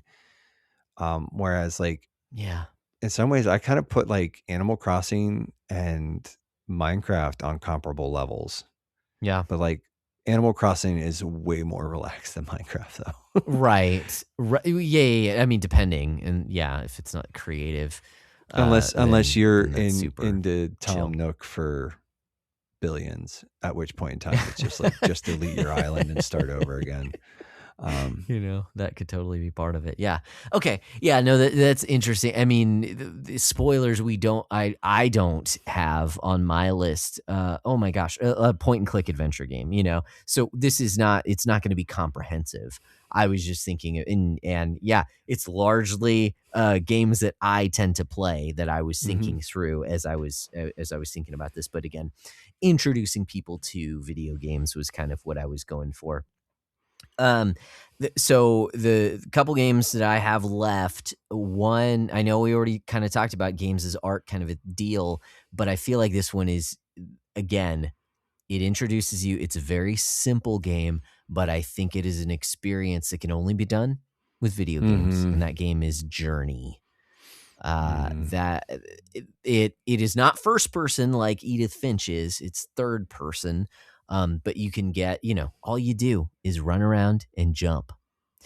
But you can build bonds with other players, which again is something that can't be captured in another medium. And it tells a very, I think, poignant but simple story that resonates on a number of different levels or can be applied in a number of different ways. It's the hero's journey, basically. Well, I guess it's not full on hero's journey, but it has some of the hallmarks of the hero's journey. So I think it's a strong contender. I don't know if it feels, after going through all these other games, I could see how it might feel a bit redundant with some of the other games that we have on this list, but that one made it on my list, at least. No, I think that's a good one, and I do like, it's like I said, I'm pretty strongly attracted to like What Remains of Edith Finch, but Journey also sort of like tickles that for me too. I do like that. But it's also like sort of when you're thinking about this, it's like, would that be better on a games as art type list? That's true. Yeah. Well, both like games I think would make it, but yeah. That's one of those things where it's like, because that's like sort of the only rule we have for our top 10 lists is this whole like there's no repeats. And so like, right. Yeah, I do like that. Yeah, and that kind of bumps into like just my last one here is I picked World of Warcraft. I had a run with that for maybe a year or two, where I did play a good bit of it. And I like MMOs in theory. But like it's that whole forever game. But I just think like World of Warcraft, WoW. I'm just going to call it WoW. There you go. That does something pretty interesting in the like. One, it wasn't the first MMO, but it was probably the biggest one for a while, and now I don't know where its numbers are at, and I know it's got some competition from like Final Fantasy 14, but it is the one that sort of put all the pieces together in a really kind of high level package. And just the kind of the social aspect of it, and just this like massive world to be explored and all that other stuff. I think there's something there. And again, I'm not sure that. Yeah, it's kind of like, I'm not sure. This one's not a lock for me. This one is like, and it definitely would be sort of towards, again, if I'm prioritizing by saying like, okay, like this is like, we start with this, we end with this, like WoW would probably be in like spot 8, 9, or 10, where it's like, after you've got a fairly significant amount of experience and knowledge, like, hey, you should check this out, to play it. Just as like, because it's like, this is some of it crosses lines with like we mentioned Fortnite, where it's like that's primarily a social experience, and that social element is a really big part of World of Warcraft. But again, it's sort of that open, it's, I don't know, MMOs are weird and kind of messy, but I think like I was just like, I was kind of like, I thought that it made sense. Yeah, Yes, I think that's actually a really good pick. Now, saying that, I have never actually touched World of Warcraft before. You're and probably so, better off for that. well, but I'm thinking, is it similar? I did play, what's it called? Oh my goodness, RuneScape when I was younger. Is it similar to that in that you can go off and do, stuff and upgrade, so I think I have the basic gist. Obviously there's a lot more like actual fighting and battling. I guess you do that in RuneScape In a lot too, of ways, like but with RuneScape is sort of like the proto MMO, I think. Mhm. EverQuest really kind of went hard in the paint with that, and then World of Warcraft kind of ate basically EverQuest's lunch. They kind of There you go. because EverQuest was kind of like 3D RuneScape in a lot of ways, and I know people, but then Well, I mean, yeah, RuneScape is 3D, but it was just polygonal, PlayStation 1 graphic. Yeah, it's like, and it has like kind of like, yeah, but EverQuest like went into like the more like fully rendered world kind of thing. Yeah. And then World of Warcraft did that on a super high level. Yeah. Yeah. No, I actually like World of Warcraft quite a bit. I do think it I think it is something that a lot of people experienced as easing you into the world of MMOs, or because you can go off in so many different directions, or you can group up. Again, I haven't touched it because I don't want to play kind of an endless game like that. I don't want to get sucked into something like that. I have way too much on my backlog to even try and broach that subject. But I think that actually is a really good one just for what we're trying to do with this list as an introduction. Hey, this will teach you a lot about video games, about upgrading things, about, I mean, honestly, I think it kind of sits in a similar spot as your previous pick, StarCraft, in terms of some of the things that it teaches you. Obviously, it's not that high level strategy the way StarCraft does, but well, it can I be. think it's pretty good. It can. I mean, it's not quite the same, but it's like, you know, when I was playing it, the PvP was a thing, and like high level PvP was pretty intense. So at least from what I understood, because I was never good enough to do that. Gotcha. But yeah. All right. I've got one more game on my list, and frankly, I feel like this one is self-evident. This one is Mario Kart 8 Deluxe. I feel like no matter who you are, I could hand a controller to my mom, and I think she would have fun, even if she's not good at the game. She would have fun playing the game and start to learn how to control, start learning some basic kind of physics things going on, start to learn using items and what that looks like. I mean, I think this is, yes, it's a party game. It teaches you racing. Okay. It's a racing game, but it's Mario Kart. It's part racing game, part party game.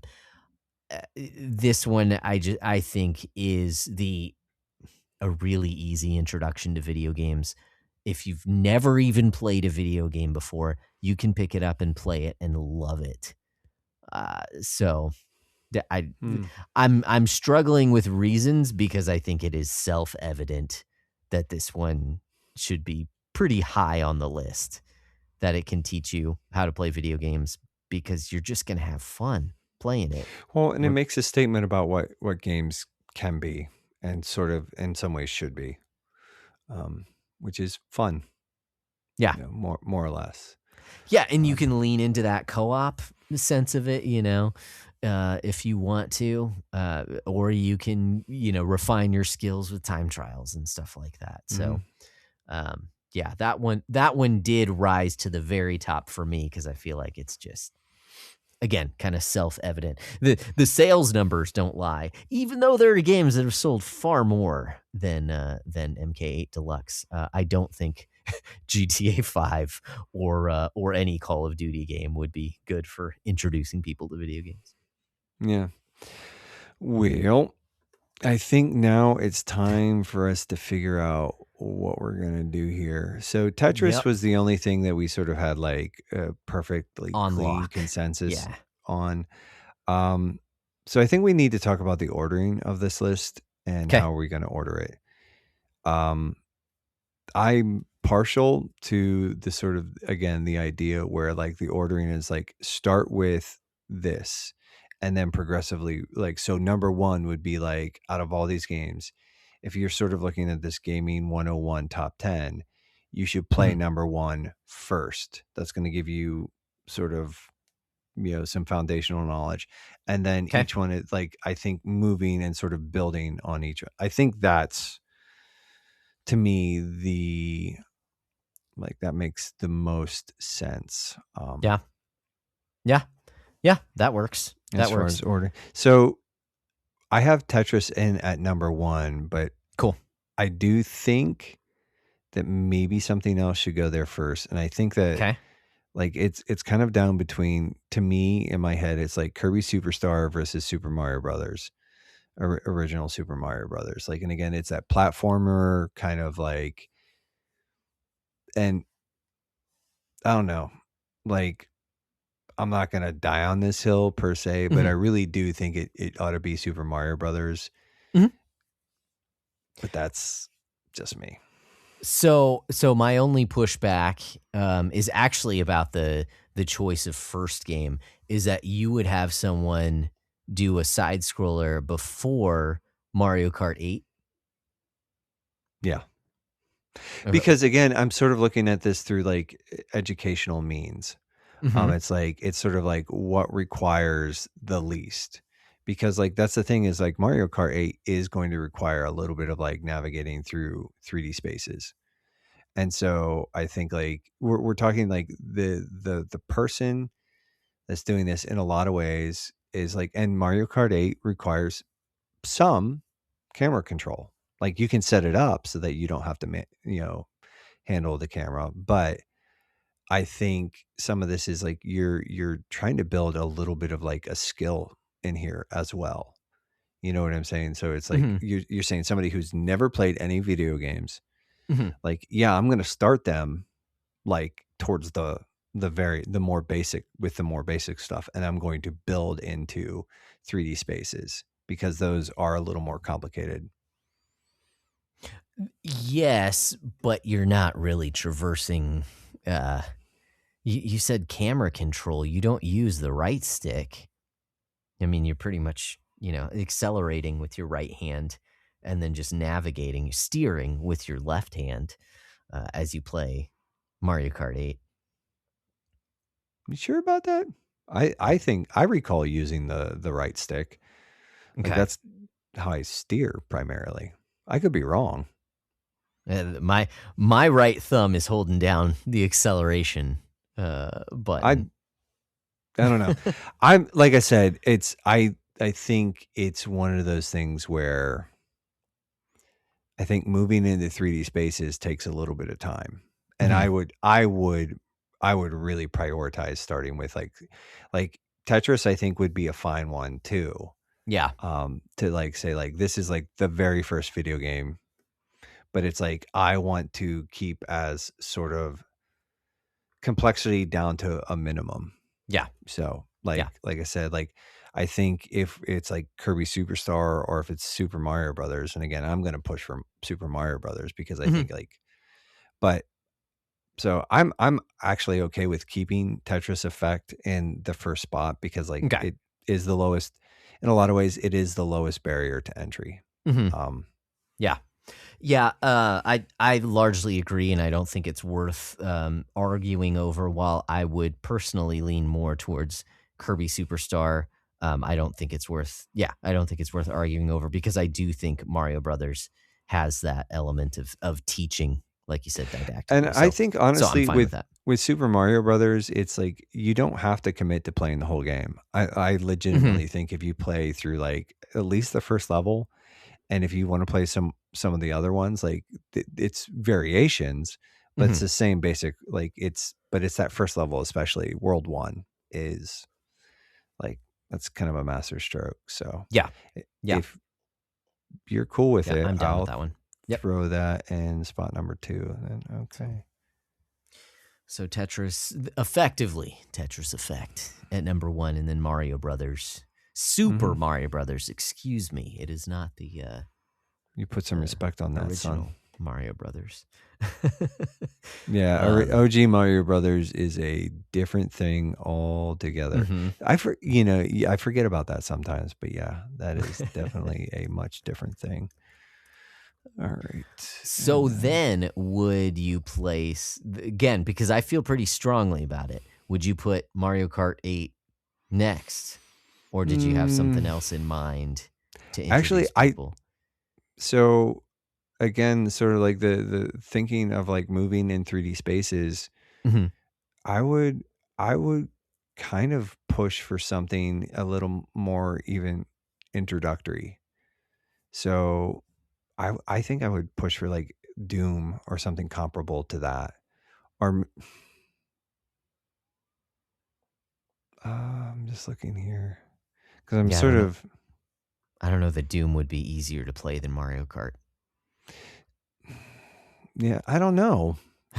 I don't like, dude. I think like, I don't know. It's been a minute. Like, I almost feel like I need to go get my Switch and fire up Mario Kart and play it just for like 10 minutes, and because like I think like to me the controls. I'm not saying they're hard, but I think they are a little more involved than like they're not as like in depth as like high level play on Super Smash Brothers. But there's a little bit more there than. I mean, there's drifting if you want to drift, but you don't have to. There's using items if you want to, but you don't have to. If you want to, get first place, yeah, you're going to need to use both of those. But when you play 50 cc's, you can hold down accelerate and just move right and left. I'm gonna.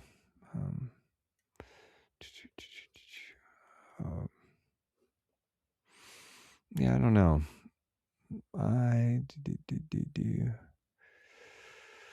Hold on. And I think actually when we're talking 3D spaces, I would go third person before I move someone to first person.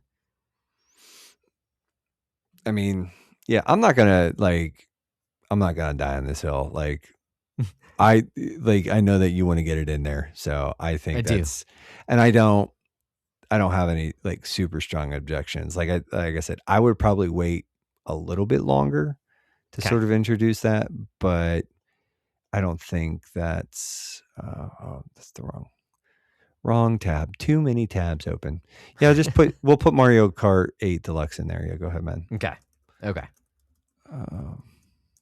If it makes you happy, it does. It does actually. Okay. I think that one's a lock. After that is a pretty good one for like, again, getting people sort of into 3D spaces. So yeah. There's a number of ways that you could go after that. You could continue farther down the rabbit hole into 3D games, if that's where you want to go. Or, again, ease someone in with the third person, something like Journey.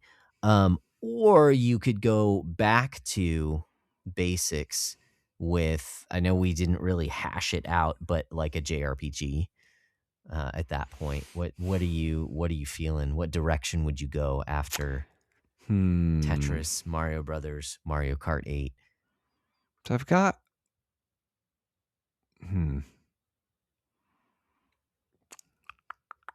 I think you go with. I do think you move more into like the JRPG space. Okay. I mean, yeah, I think that's probably a pretty good. So we both brought to the table our JRPG picks. Which one is actually going to win out?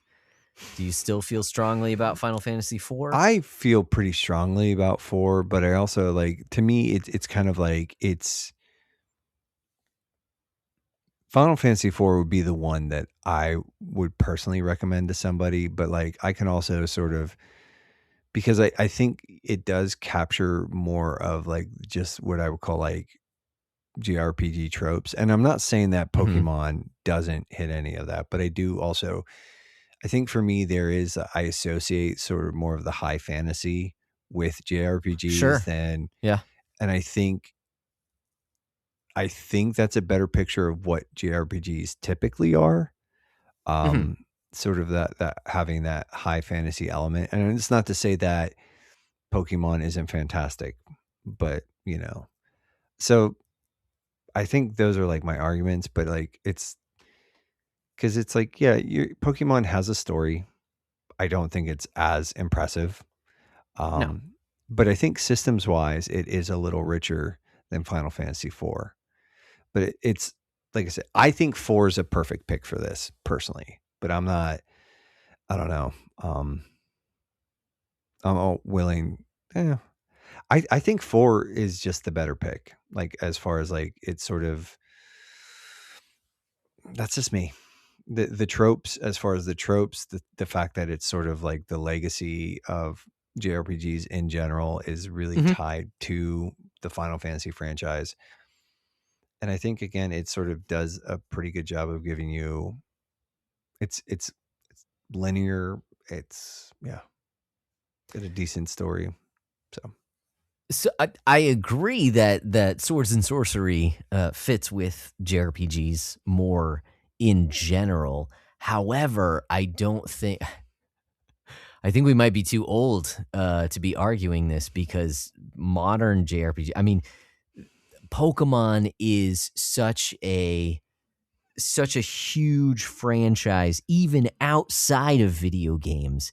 It's enormous. Pokemon cards, people are, waiting out in front of stores days in advance, kind of a deal for new drops. Like, I think this list is not about teaching the history of video games. It's about easing someone into video games as a medium. And I think that Pokemon is such a huge franchise. It's way bigger than Final Fantasy ever has been. It was, dude, it's like the biggest IP in the world. Right. Right. Yeah. Yeah. Yeah. So there's no comparing it. Listen, I'm just going to make like the only caveat I'm going to throw out there is like Pokemon is fine, but you have to explain this to Paul. I mean, that's fine. Yeah. Well, Paul is going to argue with us no matter what decision we make, or I'll make that personal. He's going to argue with me no matter. I'm just going to say, like, I tried, Paul. I tried to get it on a list. Yes. And Josh is over here, like, just like poo-pooing that. So well, and we've already said it's not even the better game necessarily, although. Well, that's a conversation for another day. We won't have that conversation here. But yeah, let's just Pokemon Fire Red, Leaf Green. Okay. Mm-hmm. All right. So then we're going back 3. I mean, goodness.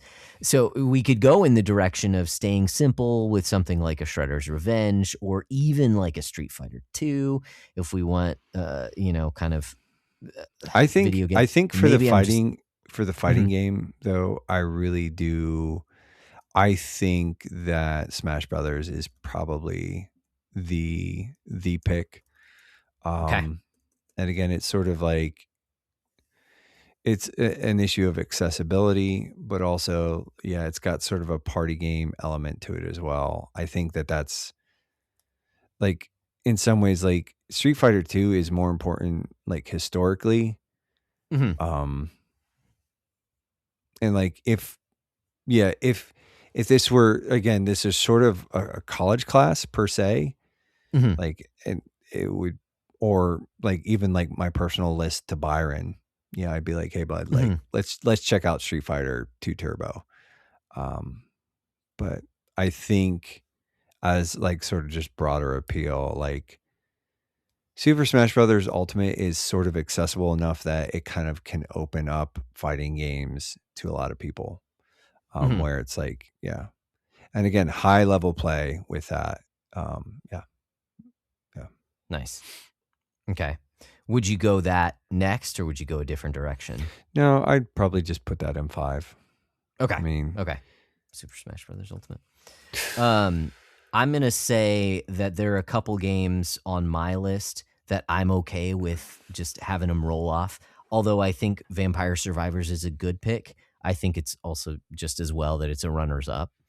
Yeah, it's a unique game. It's a fun game, but I don't feel super strong. It's very you gamey need to play it to learn. But yeah, it's kind of like, it's almost like one of those things. Like if it belongs on this list, it belongs towards the top. Like it's a game that it's like, oh, like honestly, if Vampire Survivors were on here, I'd say that I'd want it in spot number 3. Like I'd say play it. Okay, yeah, That kind of thing where it's like, but yeah, like it's I don't think it's a bad game for right. this list, but yeah, I do think it's a bit weaker than some of the other stuff we have. Exactly. I feel kind of similar to Shredder's Revenge. I do think those brawlers, those beat 'em ups would be good for the list, but I also don't feel super strongly. Again, a very gamey kind of game. And it does veer more towards like history of gaming type deal. But I don't think it's necessarily like a required reading if that's what we're looking for in terms of 101. And there's the potential that there will be a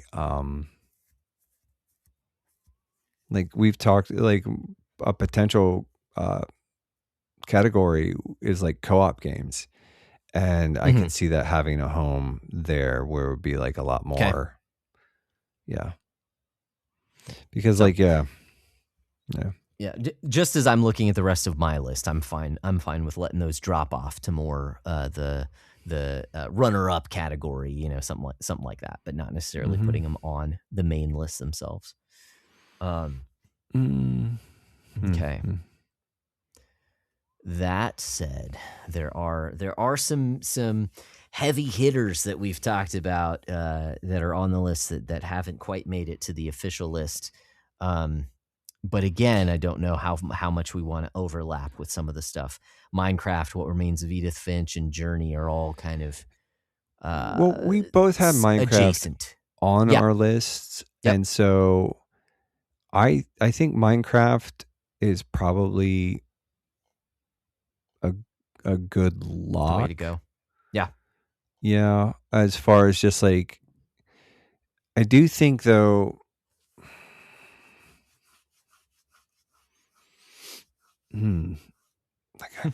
Like I'm kind of torn because like Journey, and I like both of those on your list, and What Remains of Edith Finch. Like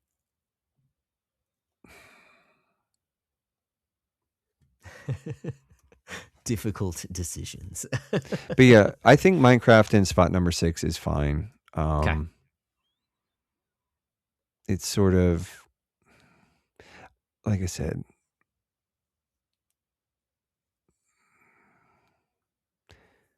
Yeah, I think that's fine.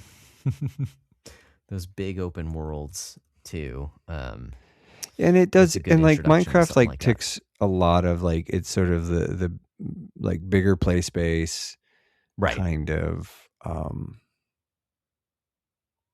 yeah. But also it's got like the survival thing where it's like, or it's just like, yeah, it's like you can just kind of treat it like digital Legos kind of thing.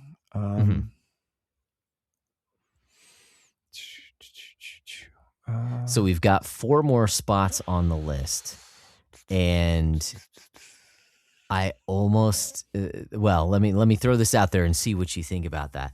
What if we move from Minecraft to What Remains of Edith Finch, so that this is the sandbox version of this style of game. This is the art version of this style of game.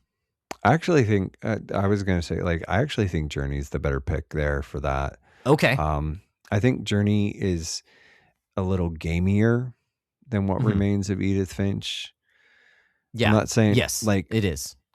Yeah, because it's not a walking sim. It does, yeah, and it does kind of like the, yeah. All right, cool. So we got 3 spots left. 3 spots left.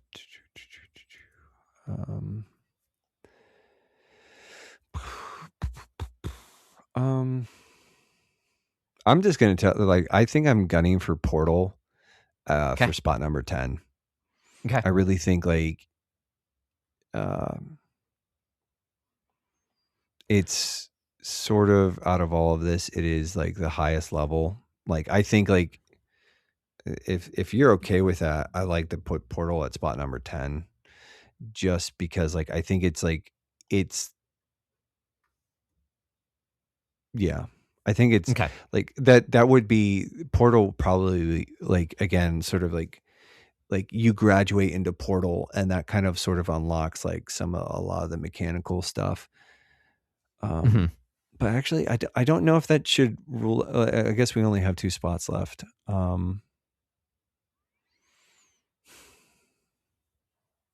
See, like, honestly, What are you thinking? I'm not 'cause, sure like, where you're going. I think Legend of Zelda: Link to the Past is sort of, unless we want to pivot to just a different, what was just the original Legend of Zelda? I don't know. But I think the that's difficulty floor. it's and that's pretty esoteric. That's like, you want to talk Yeah. about like the weird esoteric stuff in Link to the Past.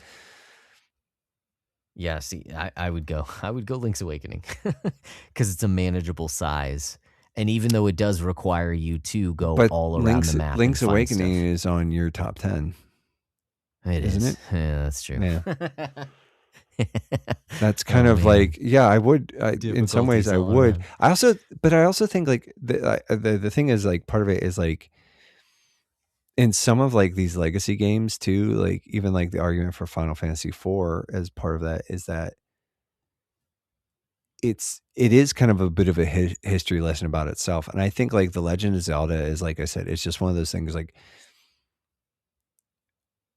where it's a game that has like pretty far reaching tendrils, but actually, like, I'm looking at this and I actually think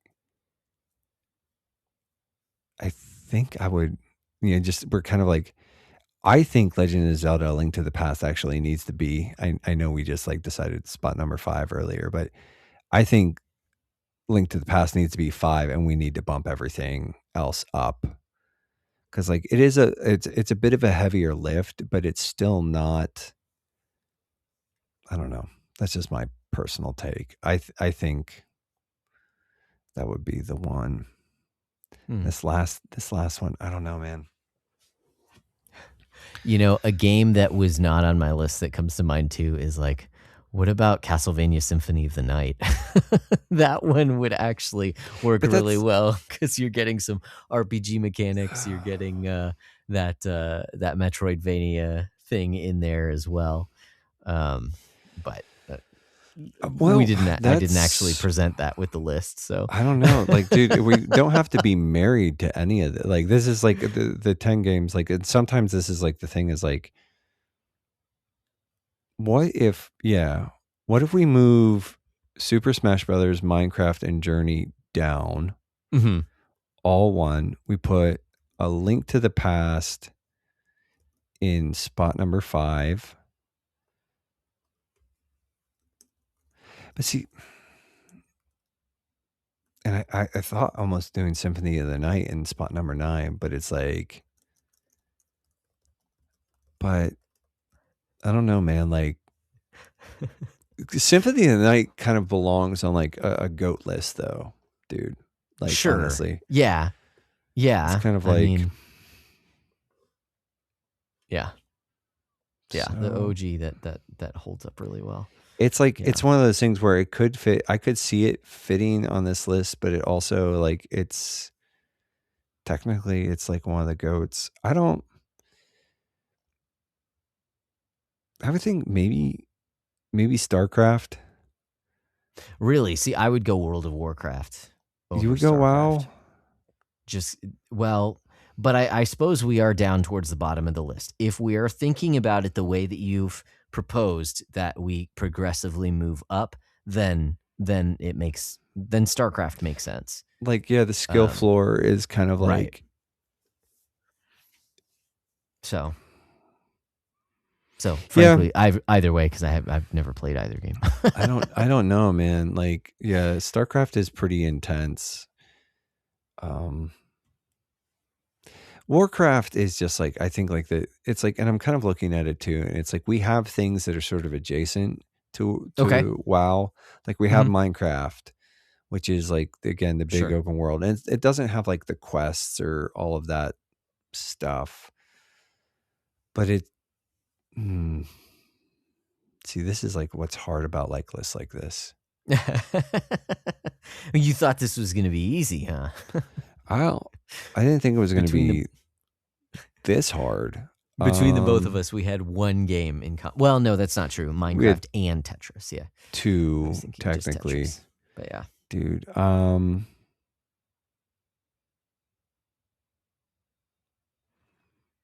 yeah, I actually like StarCraft a little bit more on this, where it's sort of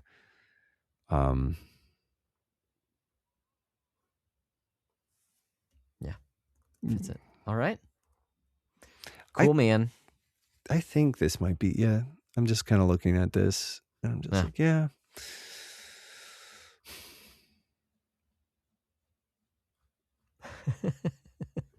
I don't know, man. I don't know. Like, this is the problem though. It's like you're like 10 games to help people. So like to introduce them to sort of like wrestle with the question of like, what is a video game? Cause like, actually now that I'm kind of thinking about this, I actually do think StarCraft is the right pool. Okay.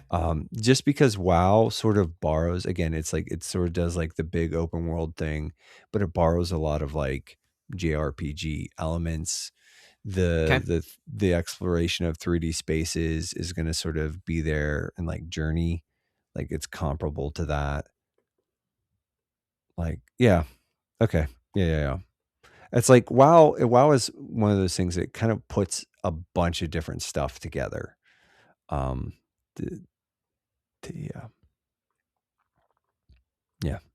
Okay. It puts stuff together that we've already touched. I'm a little confused because you said StarCraft is the way to go, right?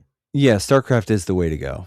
Okay. Just because like, I think, like I said, WoW is kind of like one of those things where it's like, it is in some ways the best example of an MMO. It's kind of like the most accessible in a lot of ways version of an MMO, in my opinion. Of course, I haven't played in like 10, 15 years. So there is that. But yeah, I mean, because like, dude, there's also like, we didn't involve any of like the sort of like the Western RPGs kind of things, like Elder Scrolls or Witcher or any of stuff like that. So yeah.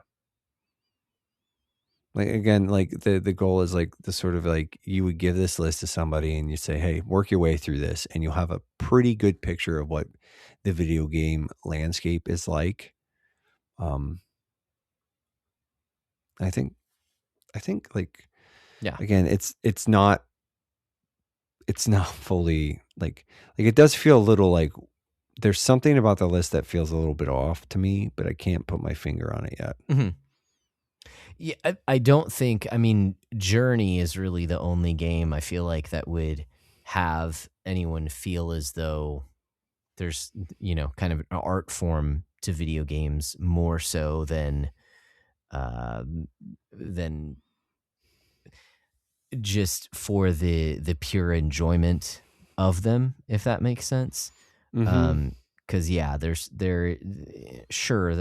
a sense that maybe Minecraft might give you a bit of a sense of wonder, but I do think. Well, I think there's an artfulness to Tetris Effect in a lot of ways. Yeah, that's true. That's true. If you progress it down, you could definitely see from Portal kind of the writing, not necessarily narrative. Well, I guess narratives is there too, but it's pretty vague. But in terms of, oh, this is actually really witty, some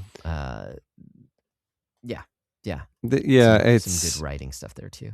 Yeah, I think it's sort of like Threads. The needle at Threads is like it's pretty gamey, and yeah, the physics does take a little bit to get used to. Like, there's a bit of a there's a little bit of a skill gap there, where it's like you're kind of putting a bunch of different things together. I'm just trying to think. Yeah. I don't know, man.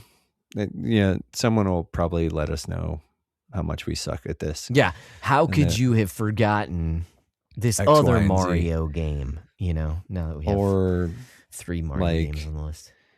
Paul will tell you, you should put in Final Fantasy IV. That's true. He is going to tell me that. He's probably going to tell you that. Just remember, Paul, I advocated for it. Okay, so instead of StarCraft, should we put Baldur's Gate 2? No. That's the question. No. Are you sure? Yeah. Because you're going to have to make... No, I'm just kidding. Okay, so I think this is our list. I do think there's there's room for changing stuff around as things are, if we notice kind of some glaring holes, things like that. But I think in terms of introducing you to concepts in video games, I don't think this gives a comprehensive, because I feel like the bias for me was on someone who doesn't play video games, introducing them to the medium. It is not the best that the medium gets. It is an introduction. And you want to make sure that you have a bunch of genre coverage. Yeah. So that you're kind of going a little broad. I do think there's some merit to sort of having some historical notes in there as well. Sure. Sort of saying hey, this is kind of where it started or where it comes from. Yeah. Because I think in a lot of ways, Tetris Effect is just a game, or just Tetris in general is just a game where it's it is the game that you can put in front of anybody and be oh yeah, I get this. Yep. Line the blocks up, make them disappear. Sick. I can do that. Yep. Yeah. So So here's where we've landed, boys and girls. At number 1, we have Tetris Effect. Do you want to go back and forth? No, dude. We typically do that.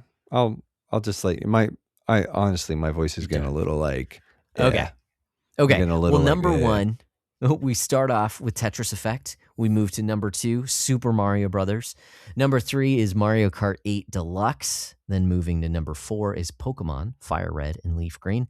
Number 5 is The Legend of Zelda: A Link to the Past. Number 6 is Super Smash Brothers Ultimate. Number 7 is Minecraft. Number 8 is Journey. Number 9 is StarCraft. And then number 10 is Portal. And that is our top 10, our Gaming 101 top 10. So I'm sure you have something to say about our list. And I'd actually encourage you to say, I'm curious, what did we forget? What would you move around? What do you think is a glaring error in terms of teaching someone kind of the language of video games? Reach out to us. We've got a link tree. It's linktree.com/the Backlog Breakdown. Find a way to get a hold of us, join the Discord, or just comment if you're watching this on YouTube. That's a nice, easy way you can do that. But we want to hear what you guys have to say. And before we sign off, I do think we have one final form, and that is just our community shout outs. I think you did a little bit of a community shouting out to our community earlier. Do you have anything else, Nate? It would help if I took myself off mute. I'm putting in a little bit of a subtitle on this one. I added it to the doc. I think it's fun for the episode name kind of thing. Nice. I gotta pull up Discord. I probably had somebody at one point in time who was like, "Hey, that's pretty cool." But since then, everybody pretty much has, disappointed me. That's not entirely true. Actually, you know what? I've got to shout out to one of our newest freeloaders. And I say that only as a little bit of a backhanded compliment.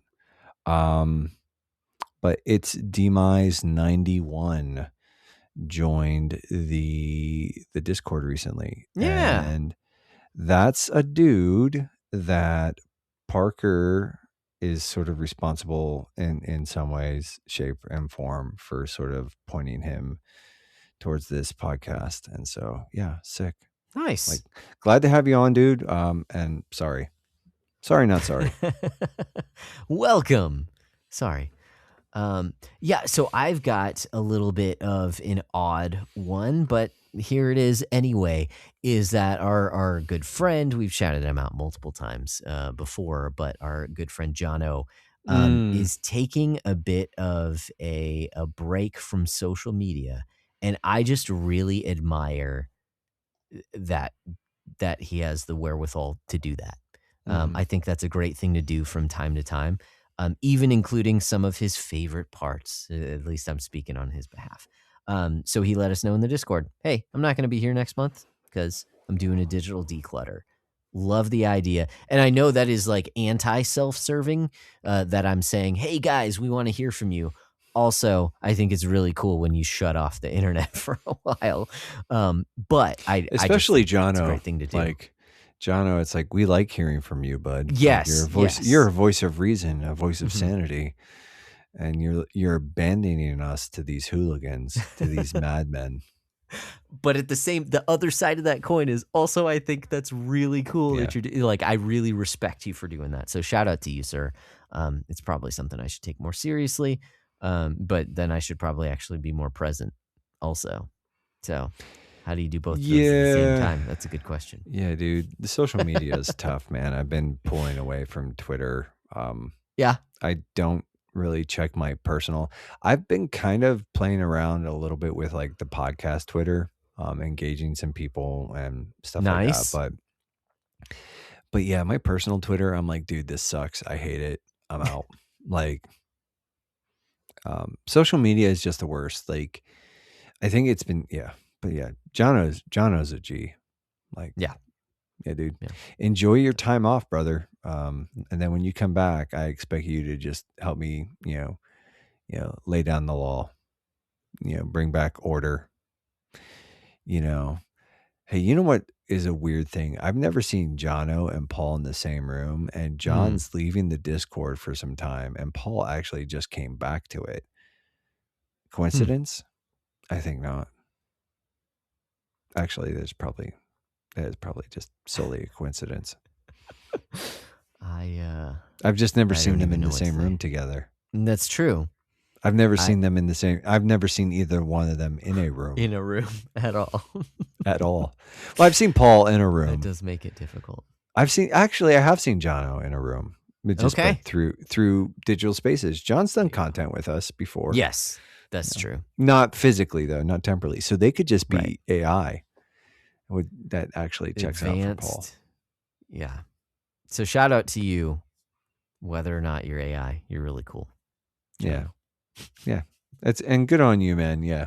The digital decluttering is like, that's a good call. Good idea. Smooth move. Dig it.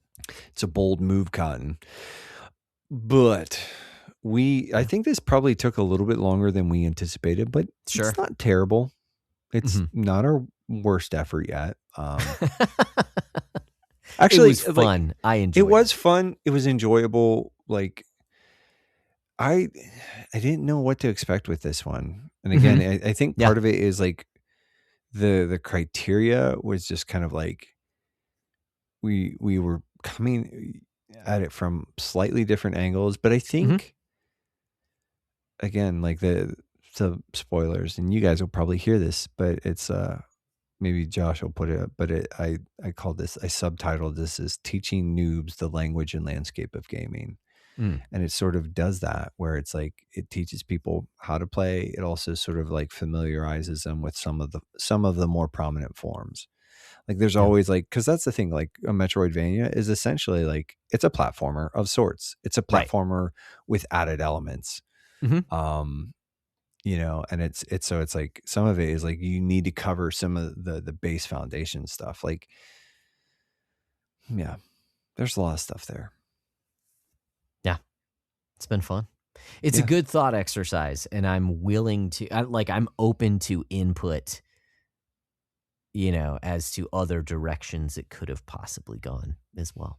But I had a lot of fun. So thank you. It's good. It was good. Yeah.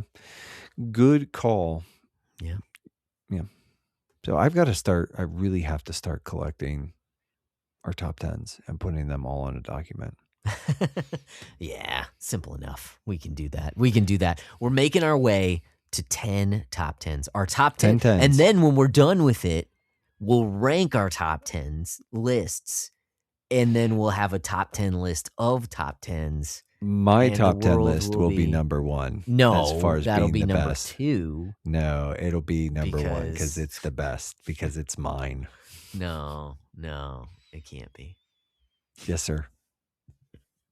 Anyways, Objective fact. I think we have landed this plane. We've come here. We've done what it is we set out to do, which was make this top 10 of games. And now it's time to land the plane. It is time. Yes. Here we go. All right. So that being said, Josh, if they want to get a hold of us, they know where to do that. Or did you do it? Did you tell them? Comment. to do that? Linktree.com/the backlog breakdown. I did. Yeah. It's got all the Do different it. links. Do it. So, all right, boys and girls. And like the video, all that fun stuff. Yeah, dude. Like, share, and subscribe. All those Yes. cool things. Be cool. Be cool to each other. You be cool Be cool. to us and to each other. Yeah. All that being said, yeah. Well, Josh, we did our thing. And until Mhm. next time, what should they do? Guys, be cool. And keep beating down your backlogs, and we'll keep breaking down the benefits.